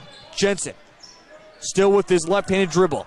Now hands off to Sorensen with 7 seconds on the shot clock. Sorensen trying to body his way in, and a charge taken. Sorensen commits the crime. It was Braden Derricks not letting Sorensen have any more space. And now, coming to the ball game, Schmeichel back in as Braden Derricks will check out for the Trojans. 40-37, 4:40 third quarter. Again, the Trojans trying to get back into this one. At 1 point, trailed by 7. 40-33. They're on a modest 4-0 run currently. Jackson over to Krepchis. Krepchis dribbling between the legs. Working around the perimeter to Grafton. Back to Jackson. Now over to Schmeichel on the near wing. Schmeichel back up to Jackson with 7 seconds on the shot clock. Jackson pump fakes as a double dribble. Double dribble. He can't believe the call. He doesn't like that one as he looks to his bench as well. 40-37, 4:12 third quarter, and we're going to get a whistle call. Robinson checked on too soon. They say no, they're not going to allow Robinson to come in. Carter Mart will inbound. Zone Robinson will have to wait. Try to check in, I guess, too quickly. 40-37. Jake Jensen has it for the Tanagers. To Charlie Ward. Now to Carter Mart, down to Sorensen. Back out to Charlie Ward. Tanagers looking for a bucket here. They need one. Back out to Mart. He gets the bounce pass. Three-pointer. Knocked down. Carter Mart. That's why they kept him out there. Maybe the officials rethinking that. 30-second timeout. From Jacob Sittig. 42-37. Vermillion back up by 5. They do say it's only a 2-pointer from Carter Mart. Only 2, not 3. So 42-37, 3:51 third quarter. All right, let's find my phone. Here it is. And see if we can't get you some score updates from across the state of South Dakota. We'll certainly have those at least coming up on the First Dakota National Bank postgame show as well. When it comes to boys action, Winner is on top of Todd County, 53-38. By the way, Winner is number 3 in the rankings this week. Platte Geddes on top of Parkston, 38-19. Platte Geddes is number 5 right now in the rankings. A little bit closer to home, Del Rapids on top of Elkton Lake Benton, 30-26 at halftime. And also Elk Point Jefferson all over Sisseton, 26-8. Halfway through the second quarter, and it was T Area that beat Sioux Falls Christian 61-48 in action earlier this evening. Back in action, 42-37. Grafton guarded closely by Jake Jensen. Grafton scoots by him now underneath the Schmeichel. Schmeichel the pump fake and able to get Zone Robinson in the air. And as Robinson landed, Schmeichel went up and finished. 42-39, 3:23 third quarter. Robinson has it for the Tanagers. Back out to Jake Jensen. Jensen drives in, puts up a shot, and no charge taken by Lineman. Jake Jensen picks up his second personal, now the 4th team foul. And again, West Central picked up 4 quick fouls here in this third quarter, but have not committed a crime since. 3:11 and rolling. Still a 3-point lead for the Tanagers, 42-39. It's Jackson across the WC logo here in the Coliseum. Lineman over to Schmeichel. Back to Jackson, holding it belt high. Bounce past the lineman, gives a head bob. Oh, he sold it and the ref bought it. The foul on TJ Tracy, picking up his third personal and the 5th team foul. Again, Vermillion only gave up 4 personal fouls, or 4 team fouls, in that first half.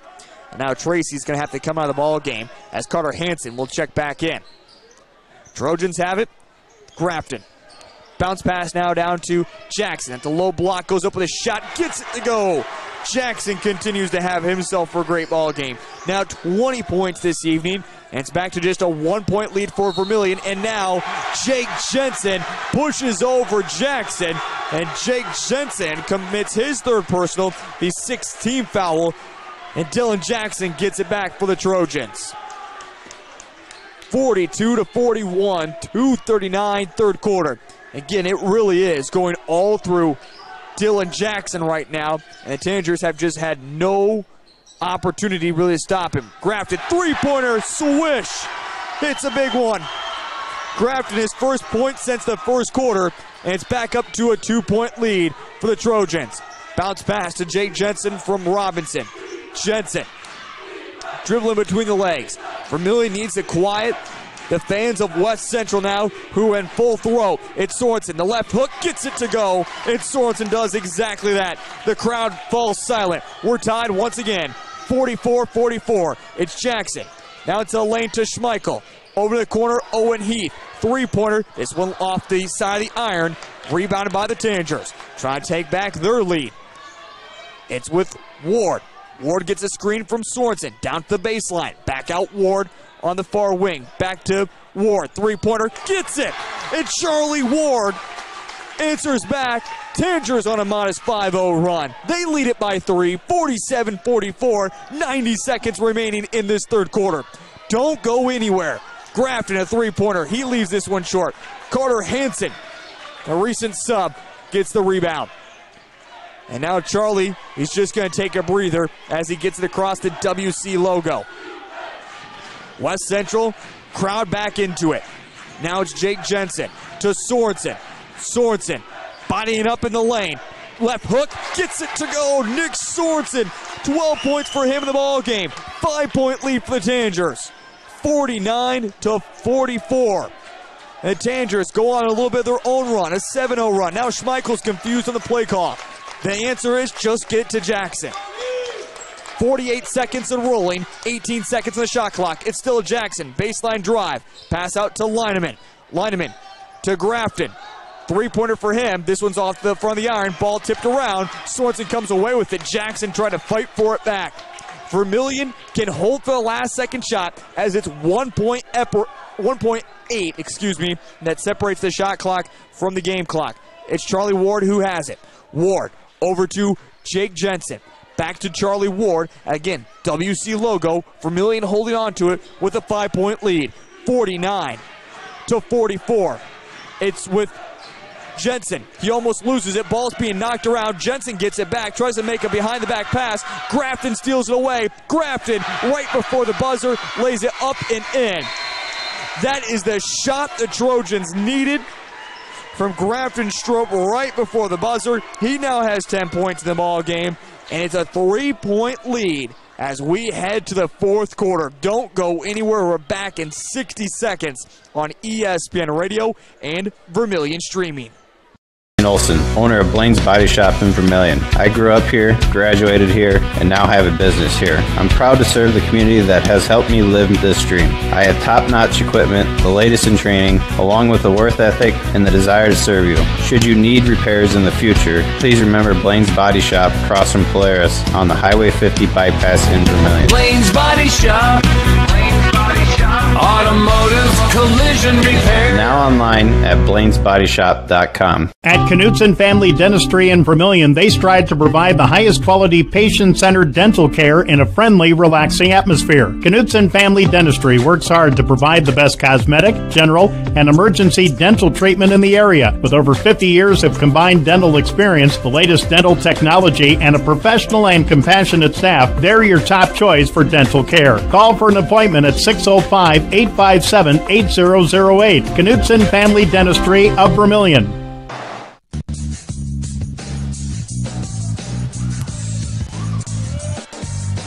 (49-46) as we head to the fourth quarter. The West Central Trojans will open up with the first possession. This one has been a back and forth affair throughout, and get ready. This is going to be an exciting final 8 minutes. Krempsches drives in, spins around a defender, and throws up the right-handed shot. And that's only 8 minutes if we avoid overtime, and that could still be on the docket yet for tonight. Tanagers have it 49-48 with a 1-point lead. Jake Jensen into Nick Sorensen. Sorensen inside the perimeter on the darkened end. Sorensen down to the low block and uses his right hand once again. Sorensen with that now 14 points in the ball game. Back up to a 3-point lead. Vermillion's biggest lead tonight has been by 7. For the West Central Trojans, it's been 5. That's how close this game has been. 51-48, 7:08 fourth quarter. Controlling with it is Dylan Stromer. Stromer to Owen Heath. Owen Heath back to Stromer in the lane, throws it off the glass, can't get the goal, and then a foul call. A foul called late after the missed bucket that will go against Carter Mart. And it will send Stromer to the free throw line to shoot 2. It's also the 17th foul, so Vermillion has now given up bonus. They do say, though, it is 2 free throws for Stromer. First one is off the mark. Again, this is the first action we have seen from Stromer here in the ball game. Due to a couple of Trojans in foul trouble, Vermillion has been a little bit more spread out with their fouls. Second free throw is knocked down for Stromer, giving him his first point of the ball game. 51-49. Charlie Ward gets across the timeline, now picks up his dribble. The WC logo with Jensen. Hands off to TJ Tracy, who's been quiet tonight for Vermillion. Tracy down to Carter Mart. Back to the top. They work it with Charlie Ward. Back to TJ Tracy at the right block. Tracy goes up with a shot, but it's going to be blocked away from behind by her. Quickly opposite way, it's Schmeichel to Krempsches. To Braden Derricks. Back to Schmeichel. To her on the near side. And they go back to Schmeichel to reset the offense. By the way, currently Dylan Jackson is on the bench, who has 20 points in the ball game for the Trojans, giving him a breather. Driving in Stromer, puts up 2 strong though, and then a foul called as Stromer went over the top trying to get it back from Jake Jensen. How much longer? Never mind. I just answered my own question. Jackson will come in. You have to have a feeling that he'll be in for the rest of the ball game. Also, Grafton Strope will check in for the Trojans. Again, Stromer is out along with Carter Schmeichel. 51-49, 6:13 fourth quarter. And I would not expect Grafton or Jackson to come out of the ball game. And now a pass up to Jake Jensen. He gets knocked over. Ball was loose, finally picked up by the Tanagers. Then stripped out of the hands of Charlie Ward. Jake Jensen loses it again. Now to TJ Tracy. Tracy driving in, and a foul call against hers. Tracy held on to it for the last second and was able to draw the contact. And with that, Braden Herr will foul out of the basketball game. He'll finish with 3 points on the night. And Owen Heath will come in. Carter Mart is also off. Zone Robinson is on. Head coach Jay Drake in his spotted white and black shirt is still into the ear of the official. 51-49, 2 free throws upcoming for TJ Tracy. And now Vermillion, for a moment there, had 2 guys on Jackson. Jackson is all alone, guarded closely by Zone Robinson. TJ Tracy back on the opposite end, hits the free throw, giving him now 7 points in the ball game. 52-49, 5:56 fourth quarter. Second free throw knocked through for TJ Tracy. 8 points in the ball game. Here comes Krempsches across the 10-second line. Works it to that far wing. Now he'll hand it off to Jackson. to Grafton. Back to Dylan Jackson. Again, 20 points for him in the ball game. Now over to Owen Heath on the near wing. Around the perimeter they go to Kremchis. Hand off to Grafton. 53-49, 18 seconds on the shot clock. It's Jackson. Pump fakes the pass, drives in. Last second, bounce pass back out to Grafton. 12 seconds, pull-up jumper at the elbow. This one's off the mark. Ball being tipped around. A reach and foul called against Jacob Kremchis. He can't believe it. And with that is now the 17th foul. So we're into bonus for both teams. Jacob Kremchis picks up his second personal. 53-49, 5:29, fourth quarter. Well, both teams came into tonight's action 7-3 overall, but seed points-wise, West Central was 10th, whereas Vermillion was 20th. That's how many big wins we have seen this season from the Trojans.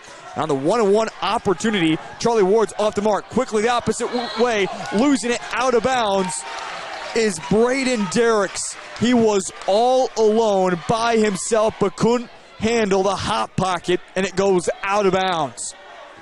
A bad mistake and a bad turnover for Braden Derricks and the Trojans. 53-49. Now Derricks trumps this pass from Charlie Ward, goes out of bounds. It will stay with Vermillion in the backcourt.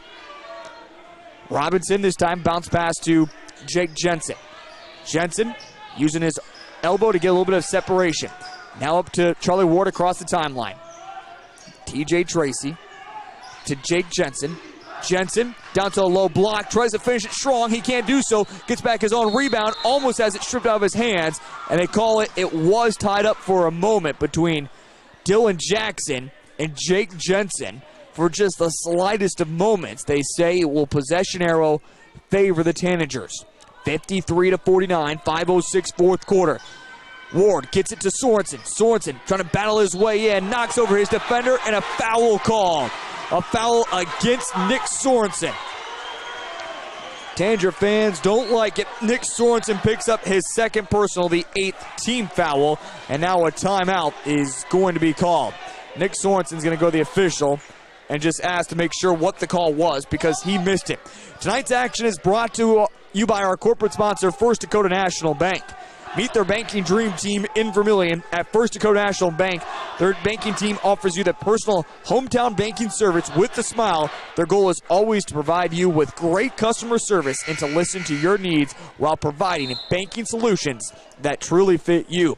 Tonight's broadcast on ESPN and Vermillion streaming is also brought to you by Merce Appliance, Blaine's Body Shop, and Peterson Machine of Beersford. 5:03 fourth quarter. Vermillion still with a 4-point lead, 53-49. 18 fouls on the Tanagers, 17 fouls on the West Central Trojans. Inbounding it will be Owen Heath to Kremchis. Find out what Dylan Jackson is on the court for the Trojans. It's Kremchis who has it, gets it over to Grafton. Grafton back over to Kremchis. Kremchis will drive in, has open space now to Heath, and a charge taken by Nick Sorensen. Foul against Kremchis. So Sorensen redeems himself. 18 foul. And then a third personal on Jacob Kremchis. Jensen to Charlie Ward, up to Nick Sorensen, the 2-on-1. Bounce pass to TJ Tracy, almost cut off. Tracy goes up, able to finish it off. TJ Tracy hits double figures, 10 points for him in the ball game. It's now a 6-point lead for Vermillion. Driving in, jumper for Jackson, foul called against Tracy. Tracy tried to stop the space of Jackson. And Tracy now with his fourth. Does he stay out there with 4:26 remaining in the ball game? Right now, Jay Drake does go to his Gatorade. I thought he might go back to his play card. They're going to look like keep Tracy out there for now. Free throw is up and knocks through for Dylan Jackson, who's now scored in all quarters. 21 points for him in the ball game tonight. 55-50. Second free throw. This one's off the mark. Sorensen has it for Vermillion. Over to Charlie Ward. Charlie across the timeline, using the left-handed dribble, trying to get some space against Braden Derricks. To Jake Jensen. The head bob from Jensen. Back to Charlie Ward. Baseline with Tracy. And now a whistle called against the Trojans in Grafton, and it will send Tracy to the free throw line in some extra jawing, it looked like, or at least extra body contact. Grafton and Tracy were showing each other a little extra love. Now, Grafton earlier got called for a second personal, and he said, well, words we can't use on radio to the official. The official did not tee him up at that moment. The 1-and-1 from TJ Tracy hits the first. He'll get a second opportunity. And for Vermillion, who the last couple of games have struggled from the free throw line, have really made a difference. Don't know what's been in the soup recently at the Vermillion High School, but it is working. 56-50. Second free throw this time, though, is off the mark. That's the commentator's curse. Krempchis will have it for the West Central Trojans. Trying to get it over to his teammate. Oh, no! TJ Tracy reached in on Braden Derricks, and with that, TJ Tracy knows what's coming. The walk of doom, headed to the bench, knowing he has fouled out of the basketball game. TJ Tracy, though, can walk away knowing he put his full effort into it. Carter Mart will come on. TJ Tracy will finish with 11 in the ball game. Jay Drake gives his nod of approval with a tap on his chest. TJ Tracy will exit and will have to spend the 4:02 in this fourth quarter watching from the sideline, where it's a spot I certainly know he doesn't want to be at. Braden Derricks hits the first of the free throws on the 1-and-1, or excuse me, double bonus, as that was the 10th team foul as well. Second free throw, this one is off the mark. 56-51. We're halfway through this fourth quarter. It's Jensen over to Charlie Ward. A lot more fouls probably to be given yet as well. Charlie Ward over now to Robinson. Robinson back to Charlie Ward. 15 seconds on the shot clock. Ward using the left-hand dribble, switches it to his right. Still Ward. Contact made, nothing called. 7 seconds. Bounce pass to Sorensen. Sorensen picks it up. He's triple team. He goes up. Great job by Nick Sorensen. And that right there is the maturity that we have seen of Nick Sorensen throughout the years. As a sophomore, he probably would have just lost the handle. As a junior, he will look for a pass. But now as a senior, he knew he had the muscle to go up through the contact. He misses the first free throw. But that is what Sorensen has developed into over the past 3 years, and it certainly has been great to see from him. Second free throw, he misses them both. 56-51, 3:24, fourth quarter. It's Jackson. Bounce pass to Grafton, to Krempchis, to Braden Derricks, back down to Grafton, who goes to the top of the arc. Three-pointer is off the mark as he was looking for that one. Charlie Ward, pass up to Jake Jensen. Jensen, back to Charlie Ward. Ward blows by his defender, tries to make a bounce pass. It hits off the shoe of Owen Heath. Even though he didn't really kick it, again, goes off the foot, so we'll reset along the baseline. We'll also wait for Jensen to tie his shoe right outside your camera frame on the left side. 56-51, 3:02, fourth quarter. Double bonus for both teams, by the way. Back in action, pass is going to be swatted away. Jackson tries to draw the foul on Sorensen and Jensen. Gets neither one the foul. Out to Krempchis. Open three for him. This one's off the mark. Rebounded by Vermillion. They want to put this one to bed, the Tanagers do. Because right now, the Trojans just keep looking for threes, but cannot hit. And now, timeout called from head coach Jay Drake. What do we have, he asks. He wants a full timeout. We're going to step aside and take the timeout with him. With 2:40 remaining in the fourth quarter, it's Vermillion 56, the West Central Trojans 51. We're back in 30 seconds here on ESPN Radio and Vermillion Streaming. Vermillion is ready with all your Tanager gear. Check out their Tanager Pride and Tanager logo t-shirts. Thread and Ink has USD Coyote gear too. They custom print apparel, do built-to-order laser engraving, embroidery, promotional items, signage, and much more. Thread and Ink Vermillion is locally owned, and customers give them 5 stars on their Facebook page, so you know you can trust Thread and Ink to fill your order with the perfection you deserve. Good luck from Thread and Ink Vermillion. Masaba of Vermillion, South Dakota is now hiring for full and part-time positions with day and evening shifts available. Masaba provides comprehensive training in a state-of-the-art facility with a clean and safe work environment. We offer competitive starting wages and an interesting and fun work culture. If you are self-motivated, accountable, and eager to learn new skills, we would love to have you on our team. For more information, visit masabainc.com/careers. Overall, Vermillion comes in at 20th overall with seed points, West Central number 10. And again, Vermillion has not got that signature win yet this season. This certainly would put a good mark on their resume. Tanagers have it with Robinson. The free throw line extended far side, tries to make a pass, takes a deflection off of Grafton, but they say Robinson last touched it before it went across the timeline. So it's going to be a turnover on Zone Robinson. Now, Vermillion, I don't have to say anything. Vermillion fans did all the talking that I need to. 56-51, 2:20 fourth quarter. Grafton has it. Now over to Dylan Jackson. Jackson, double team. Over to the near corner, three-pointer. This one rattled through for Braden Derricks. Derricks, 7 points in the ball game. 56-54. Vermillion in the backcourt. It's Robinson still in the backcourt. Bounce pass to Carter Mark. Up to now Jake Jensen. Jensen. Back to Charlie Ward. Vermillion needing a bucket. 1:48 fourth quarter.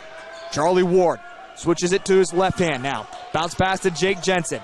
Jensen down to the low block. Back out. Catch and shoot three. This one off the heel of the iron. Tips around. Fighting for the rebound. Owen Heath comes away with it for the Trojans. 56-54. Now a quick turnover as Ward and Sorensen both fall to the ground. Robinson gets bumped into by Grafton. And Jay Drake immediately goes into the ear of Robinson to say some words of encouragement. It is double bonus. We're beyond double bonus, in fact. Robinson will shoot 2 free throws. 56-54, 1:28 fourth quarter. 2 free throws upcoming for Zone. Officials reset both teams. This one has certainly been heated throughout. First free throw is off the mark for Robinson. And did they get Dylan Jackson? They did. They did. Dylan Jackson came from at the half-court line to the top of the arc, and as he went up for the shot, Robinson did, the free throw, Jackson started running his mouth to get into the head of Robinson, and it worked. So what the officials say, you get another opportunity. And this time the free throw is off the mark again. So in the end, it doesn't matter necessarily. But Dylan Jackson was going, what did I say? He was clearly running his mouth to Zone Robinson. 56-54. Second free throw is off the mark as well. And here come the Trojans, trying to take back a lead or even tie it up. It's Owen Heath to Dylan Jackson. Dylan Jackson drives in to the corner. Braden Derricks open for 3. Ball's tipped in the air, though. Deflected as the 3 went up. Here come the Tanagers. Zone Robinson gives a head bob. Deflects out of bounds. Last touch by Braden Derricks. Zone Robinson was all by himself as well in the front court. Luckily, that one went out of bounds. 1:09 fourth quarter. And now it's going to be a timeout from head coach Jacob Sittig of the West Central Trojans. We'll keep it right here. 56-54. We talk about the great victories so far this season for the West Central Trojans. And it's the reason why they find themselves so high in the seed points compared to that of Vermillion. As again, Vermillion also 7-3, but you talk about a loss to Winter, a loss to Lower Burrell, and a loss to Dakota Valley for the West Central Trojans. All ranked opponents. Otherwise, they have beaten Del Rapids. They have beaten Sioux Falls Christian, who Vermillion just lost to the other night. Again, Vermillion lost to Lennox. West Central beat Lennox 66-49. So that's how you find such a discrepancy at 7-3 overall between these two teams, but the seed points so wide. 56-54, 1:09 fourth quarter. The Tanagers to inbound the basketball. It's Carter Mark, gets it into Jake Jensen. Jensen over to Charlie Ward. The Trojan fans getting on their feet. Still with Ward. Now under 60 seconds remaining in the ball game. Over to Jake Jensen. Jake Jensen to the corner. Carter Mart three-pointer. This one off the heel of the iron. Rebounded by the Trojans. Quickly the opposite way. It's Kremchis. Dribbling between the leg. Trying to get a screen from his teammates. Now resetting the offense. Over to Grafton. He shoots the three. Swish! Grafton Strope hits a three-pointer. It's a 1-point lead. 57-56 for the Trojans. Carter Mart back out to Jake Jensen. The shot clock is off. Vermillion can hold for the last second shot. And now a timeout called by head coach Jay Drake. Jay Drake will use a full timeout. We'll keep it right here. And certainly the Coliseum has blown up here with the Trojan faithful as Grafton Strope hit a huge three to give it back to a 1-point lead. In fact, it's a 6-0 run. Currently, the Trojans are on to take back this 1-point lead. With 26.2 remaining in the ballgame, both teams have already reached double bonus. And with the shot clock going to be turned off, Vermillion can hold that last second shot. But it has to be the right look.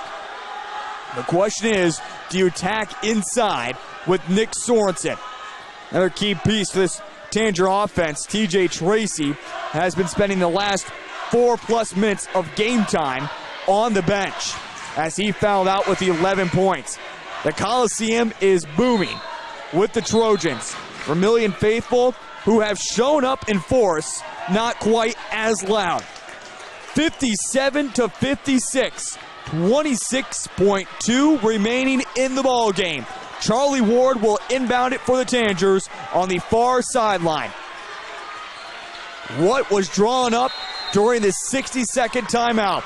Bounce pass to Jake Jensen. Jensen along the baseline, over to Carter Mart. Ball is tipped. It goes last touch by Jacob Kremchis, out of bounds. It will stay with Vermillion. 4 seconds were allowed to tick away. 22.5, 57-56, along the baseline now. As now they're saying the benches need to sit down. Everybody else can stay on their feet. Inbound to Jensen, back to Ward. He has it stripped away from behind. And a foul given up by Robinson as Jacob Kremchis will head to the free throw line. 57-56, a turnover by the Vermillion Tanagers. And Jacob Kremchis can only extend it to the maximum 1 possession lead if he hits both. 57-56. Jacob, the first free throw, gets it to go. 58-56. Second free throw. Upcoming for Jacob Kremchis. It's up, gets it to go. It's a 3-point lead. Jake Jensen has it with 15 seconds remaining in the ball game. And now a travel by Jake Jensen. Good call there by the official as Jake Jensen was looking for a pass, took his eyes away from the basketball for just a moment and travels. And now Jacob Sittig will call for a timeout for the West Central Trojans, 59-56. You talk about a signature win that Vermillion needed. And even going back to last year, the talent those 6 seniors had for the Vermillion boys, leading to an undefeated season to the state tournament for the first time in 32 years. The same team is not here, but you look at these 5 seniors this year, so much talent, but it has come down to these small moments. You go back to the game against Lennox, letting Sioux Falls Christian go on a run in the end of the first half. So many different opportunities that this Vermillion team could honestly be undefeated, but right now they're staring their 4th loss of the season in the face. And after the turnover, 59-56, double bonus, the Tanagers give up a foul, which means 2 free throws no matter what. Kremchis will inbound the basketball for the West Central Trojans along the far sideline. Gets it into Jackson, and Robinson immediately has to foul. 11.4 remaining in the ball game. 2 free throws upcoming from Dylan Jackson, who so far tonight is 3 of 4. Again, just makes 1. It heads to a 2-possession game. First free throw, nothing but nylon for Dylan Jackson. And with that, now 22 points in the ball game for him. 60-56. Second free throw gets them both to go. Dylan Jackson, 23 points. Charlie Ward gets fouled before the shot, and he'll head to the free throw line. Foul against Braden Derricks. Again, 2 free throws upcoming. It's not over with yet for Vermillion, but they need Charlie Ward to hit both of these. And then a quick turnover with 7.4 remaining in the ball game. First free throw is up. Nothing but nylon for Charlie Ward, as he's scored in every quarter tonight. Now 15 points in the ball game for him. 61-57. Second free throw for Charlie Ward, trying to bring it back to a 3-point lead. It's up and gets it to go. Quick inbound to Jackson. Jackson is finally fouled from behind by Zone Robinson. Another 2 seconds are able to go off the clock. 61-58. 5 seconds remaining in the fourth quarter. Again, 2 free throws upcoming for Dylan Jackson.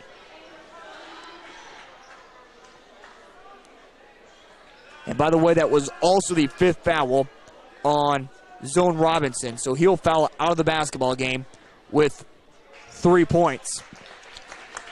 61-58. As now Ty Hertz will come into the ball game. We'll also see that Grafton Schrupp will come out, as he will finish with 10 points in the ball game tonight. 61-58. Dylan Jackson to shoot 2, hits the first one and puts it back to a 2-possession game. Dylan Jackson, 24 points tonight. 62-58. Second free throw is up. He leaves this one short. Sorensen up to Charlie Ward. Charlie Ward puts up the 3, was looking for a foul, didn't get the go. The shot from Carter Mart in the end won't even count, and this one is final inside the Coliseum, as the West Central Trojans are able to come from behind and get the victory over the Vermillion Tanagers. Your final score, 62-58. Well, we're not going anywhere, as we do have our full post-game coverage. That's brought to you by First Dakota National Bank. Choose a local bank who supports your dreams. First Dakota National Bank offers you personal, business, or ag banking services since 1872. They've offered you the hometown touch, complete with unmatched customer service. They know you, your family, and your dreams are the heart of your financial choices. Let's dream together. Make it First Dakota National Bank. The postgame show is coming up in 2 minutes here on ESPN 1015 AM 1570, KVTK.com, and Vermillion Streaming. Most new systems today, it's important to remember to maintain the warranty. You need to show proof of service. Things that you can expect from Larry's Heating and Cooling Comfort Care Club are prompt, timely service, 2 maintenances, and respect. If you ever have an issue, from Lennox to Carrier and everything in between, we're there for you. For any inquiries about our pricing, feel free to call us at 1-800-491-9461. Anytime, any day. We're a little bit different here at Vermillion Federal Credit Union. See, unlike banks, we're a member-owned not-for-profit institution, meaning members like you are the owners, and the profits are returned through better fees and lower rates. Hey, you, down in front. And since our members are our owners, we exist to serve you and make sure that you're as comfortable as possible here. So come on in and act like you own the place, because you do. Open your free checking account today. Vermillion Federal Credit Union. Cooling. As I stated last fall, gas bills would go up. Last month, my bill was 3 times more than the year before. We have a solution. Purchase a Lennox 90 Plus furnace. Save means you're sort of protecting yourself. My mom and dad told me how to be safe. It's like super duper important. Hold a grown-up's hands. Put a helmet on because you might hurt your head super duper bad. Protect their future by protecting yours with your local State Farm agent, Dick Sunday. Need a new set of tires? Look to Carlson's Body Shop in Beersford. How about some accessories like WeatherTech floor mats, Access roll-up truck covers, bed liners, remote car starters, and thousands of other products. Hey, you can look at everything at your convenience online too at carlsonsbodyshop.com. No wonder the song says, Bring it down to Carlson's Body Shop, your complete car care center. Coliseum as things quickly clear out. Your final score tonight, 62-58, as the Vermillion boys fall to the West Central Trojans. And going back to our pregame conversation with head coach Jay Drake, we mentioned several different factors. If his team wanted to win, every single factor tonight was executed to the right way for Vermillion except for one, and that was don't give up any big runs. In the end, the Trojans outscore the Tanagers 11-2. Again, Vermillion had a lead of 56-51 with under 2 minutes left to play. Trojans come out and score 11, only to 2 points of Vermillion. And again, that is the deciding factor on how the West Central Trojans escape Vermillion tonight and move to 8-3 overall and 4-1 inside the DAC-12, whereas the Vermillion Tanagers now fall to 7-4 overall and 2-4 in the DAC-12. But even going back to our conversation with head coach Jay Drake, I said, how does it take all the guys, the starting five, to finally step up and have some big games? This is exactly what was needed, and we got it exactly to a T. This is the final numbers from Vermillion, and scoring-wise, Charlie Ward leads the way with 15 points. Nick Sorensen finished with 14 points. Jake Jensen with 12. TJ Tracy with 11. That's exactly what you need for Vermillion. But again, just not enough in the end. Stone Robinson also finished with 3 points on the night and 2 points from Carter Mart to round out the scoring.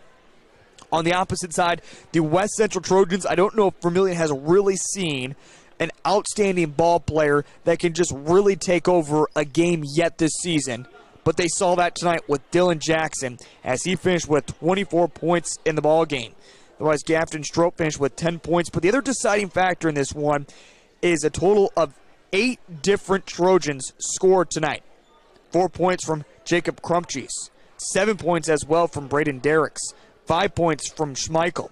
3-pointers from Braden Herr, who fouled out of the basketball game, along with Lyman, and also Stroman hit a free throw in that fourth quarter. But again, 8 different scores for the West Central Trojans. But you really look back to Dylan Jackson, who finished with 24 points in the ball game tonight. As again, the West Central Trojans get the victory 62-58 over the Vermillion Tanagers.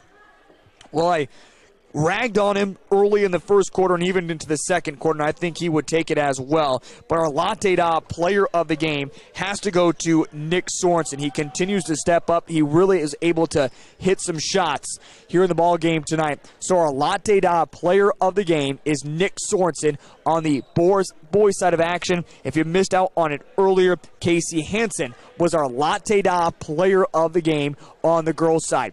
Make tomorrow morning a warm morning with a great cup of coffee. Stop by the drive-thru window or give Sandy a call tomorrow morning for your perfect coffee order. That's Latte Da, the players of the game. And, of course, Sandy always doing a great job as she's staying busy over at Latte Da. And if you have not stopped by to get a cup of coffee, make sure you do so. Check her out tomorrow morning. Once again, this is the First Dakota National Bank postgame show here inside the Coliseum. 62-58 is our final. We're going to step aside for 2 minutes, and when we come back, we'll see if we can't catch up with head coach Jay Drake. That's on the way next here on ESPN Radio and Vermillion Streaming. Wouldn't it be convenient if everything worked with your busy life? At the Vermillion Medical Clinic, they understand that accidents don't come at the right time. That's why the Vermillion Medical Clinic has extended their clinic hours from 8 to 6, Monday through Friday, beginning on February 1st. Appointments are needed and walk-ins will not be accepted. The Vermillion Medical Clinic now with extended hours to help you ease the needs in your life.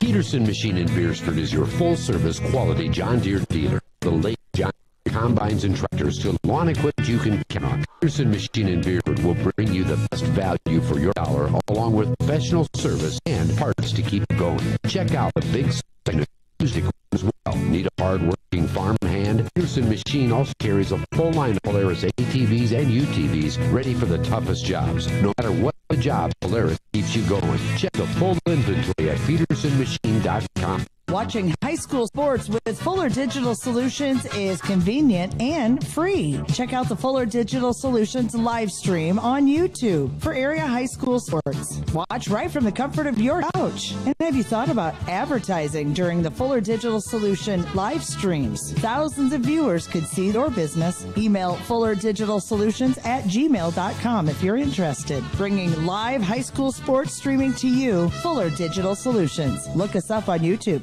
Birds like tanagers are great at flying out of the way to miss your car. Deer and other drivers are not. If you're in any kind of accident, bring your vehicle to Blaine's Body Shop in Vermillion. We repair your vehicle to pre-accident condition and handle the entire process from start to finish, including an accurate estimate and dealing with the insurance adjuster. So good luck to the tanagers, and if you're in an accident, bring your vehicle to Blaine's Body Shop. Blaine's Body Shop. Automotive collision repair.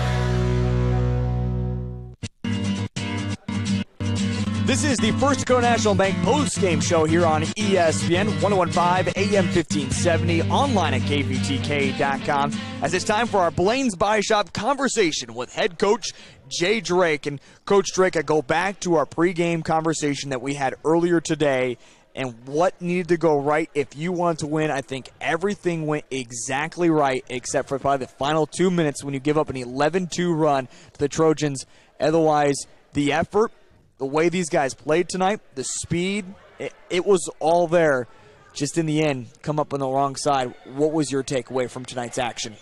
Yeah, obviously we competed and played extremely hard, and we're proud of the effort our guys gave. We told them at halftime, in life you wish you could guarantee some things, and we probably live in a generation,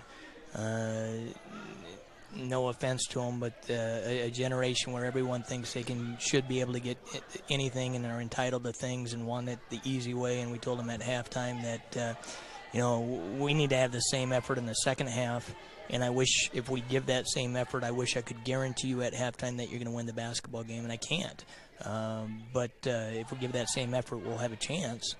And really, it's kind of like you said. We finally, our three losses, obviously, we're kind of battling from behind and stuff. We finally got ourselves in a position tonight where we always talk about the blueprint of things and wanting to be able to control some things down the stretch. And I think we got up 56-50 maybe with about 4 minutes to go, right where we want to be, and got to play through stuff. I think at 56-50 and Nick got called for a charge in the lane, and a tough call probably. I thought the kid flopped, but whether it is, we can't control.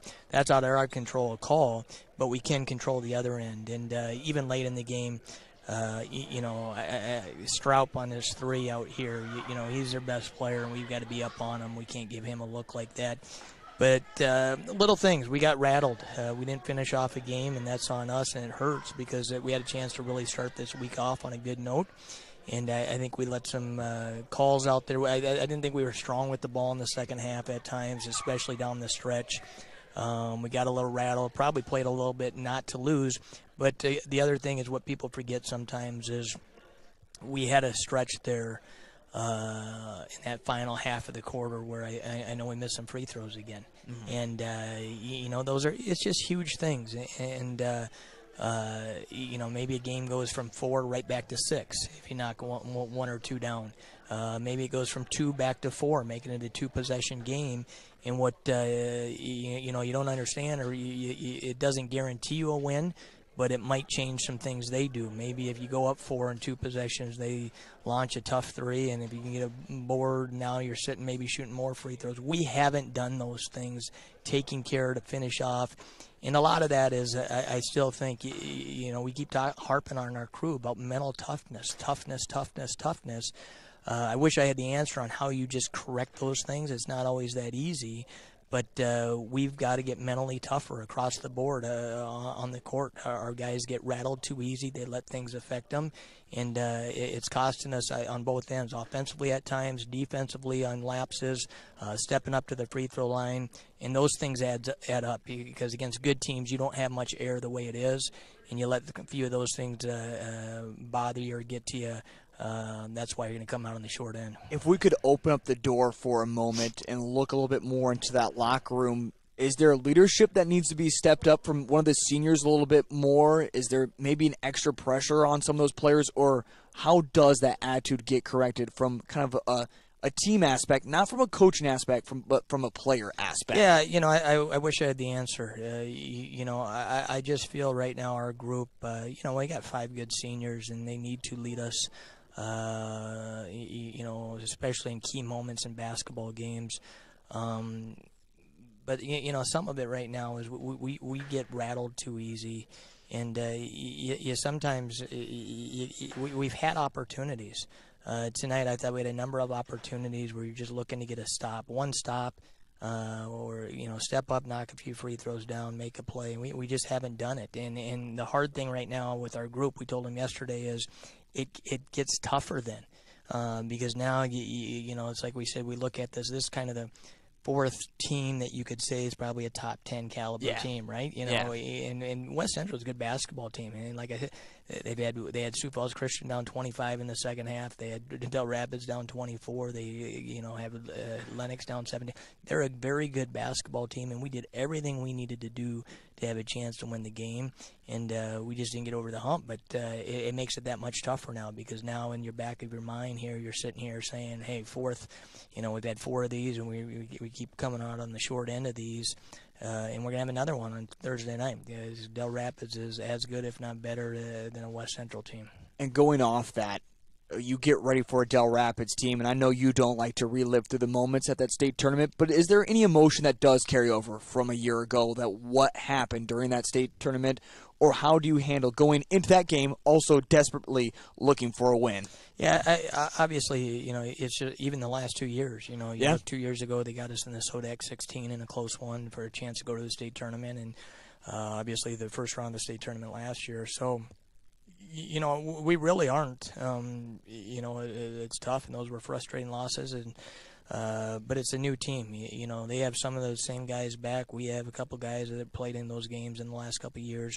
But we're a different group right now, and we've got to correct some things. And you wish you could promise these guys W's on nights like tonight, but still a long season to go, and you want to play your best basketball at the end of the year. But we're in a tough stretch here too. The 7 days and 15 days. This would have, and that's what's hurts, I guess, right now is, we really had a chance to get off to a great start this week, and now. Sometimes these are tough ones to bounce back from, and yet we got to find, that's part of the mental toughness we talk about. We got to find a way to have a good practice tomorrow and be ready to go Thursday night. And it looks like Del Rapids is going to finish it off with under a minute left in that 4th quarter. They lead it over Elkton and Lake Benton 62-57. Coach, let's bounce back. Let's go get the Couriers on Thursday, all right? Thanks a lot, Heath. There he is, head coach Jay Drake on the First Dakota National Bank post-game show here on ESPN Radio. And with Vermillion streaming, as we are now officially one of the last couple of people here inside the Coliseum, which cleaned out quickly. And I can definitely tell you this much, it's going to be a long process to clean up too. But nonetheless, while we're going to stay here on the First Dakota National Bank postgame show, we're going to wrap things up again as the Vermillion boys fall 62-58. The girls fall tonight and a sweep 63-49. But right now, let's get to scores from around the state of South Dakota and take a look at all the action when it comes closer to home inside the DAC 12 and also in Region 4. Del Rapids, as we mentioned, still leading over Elkton Lake Benton. No score update there recently, still 62-57. And other action, Elk Point Jefferson gets the win over Sisseton tonight, 62-36. Also, it was receiving votes T area that downed Sioux Falls Christian, 61-48. And other scores still going on. Chamberlain, with 2 minutes left in the fourth quarter, leads it on top of Madison, 40-39. In DAC 12 action, it was Canton that beat Tri-Valley, 67-39. And as we mentioned, the West Central boys get the win over Vermillion. Those are all in boys action. On the girls' side of things tonight, when it comes to the DAC 12 and region as well, Region 4 that is, Del Rapids got the win over Elkton Lake Benton, 60-46. Again, it's a doubleheader. We'll have more on that here in just a moment. In other action, Tri-Valley beat Canton 53-45 in girls action. And it was also Sisseton that beat Elk Point Jefferson 43-41. Number 1 team from AA Sioux Falls O'Gorman down the T area Lady Titans tonight, 64-34. And that is our final score updates from both boys and girls side of action. And do want to make that quick note as we get ready for Thursday night basketball action as we're back up Interstate I-29 to Del Rapids. Again, we don't need to relive the history on the boys side of things, but on the whole note of the game, it will only be on Vermillion streaming due to USD men's and women's basketball on Classic Hits and then being kicked over to ESPN Radio. We will only have the broadcast on Vermillion streaming, but of course we'll be catching up with head coach Jay Drake, John Brooks, and we'll get you set for an exciting night whereas the boys are going to be battling against a very tough Del Rapids team and a Del Rapids girls team that is really starting to find their rhythm. Only a couple wins so far this season, but they're really looking to continue to build on the success they are having as of late. But again, tonight, it's a sweep for the West Central Trojans. I'm Heath Nimke. You've been listening to Vermillion Basketball here on ESPN Radio and Vermillion Streaming. Until Thursday back on Vermillion Streaming, have yourself a wonderful rest of your evening.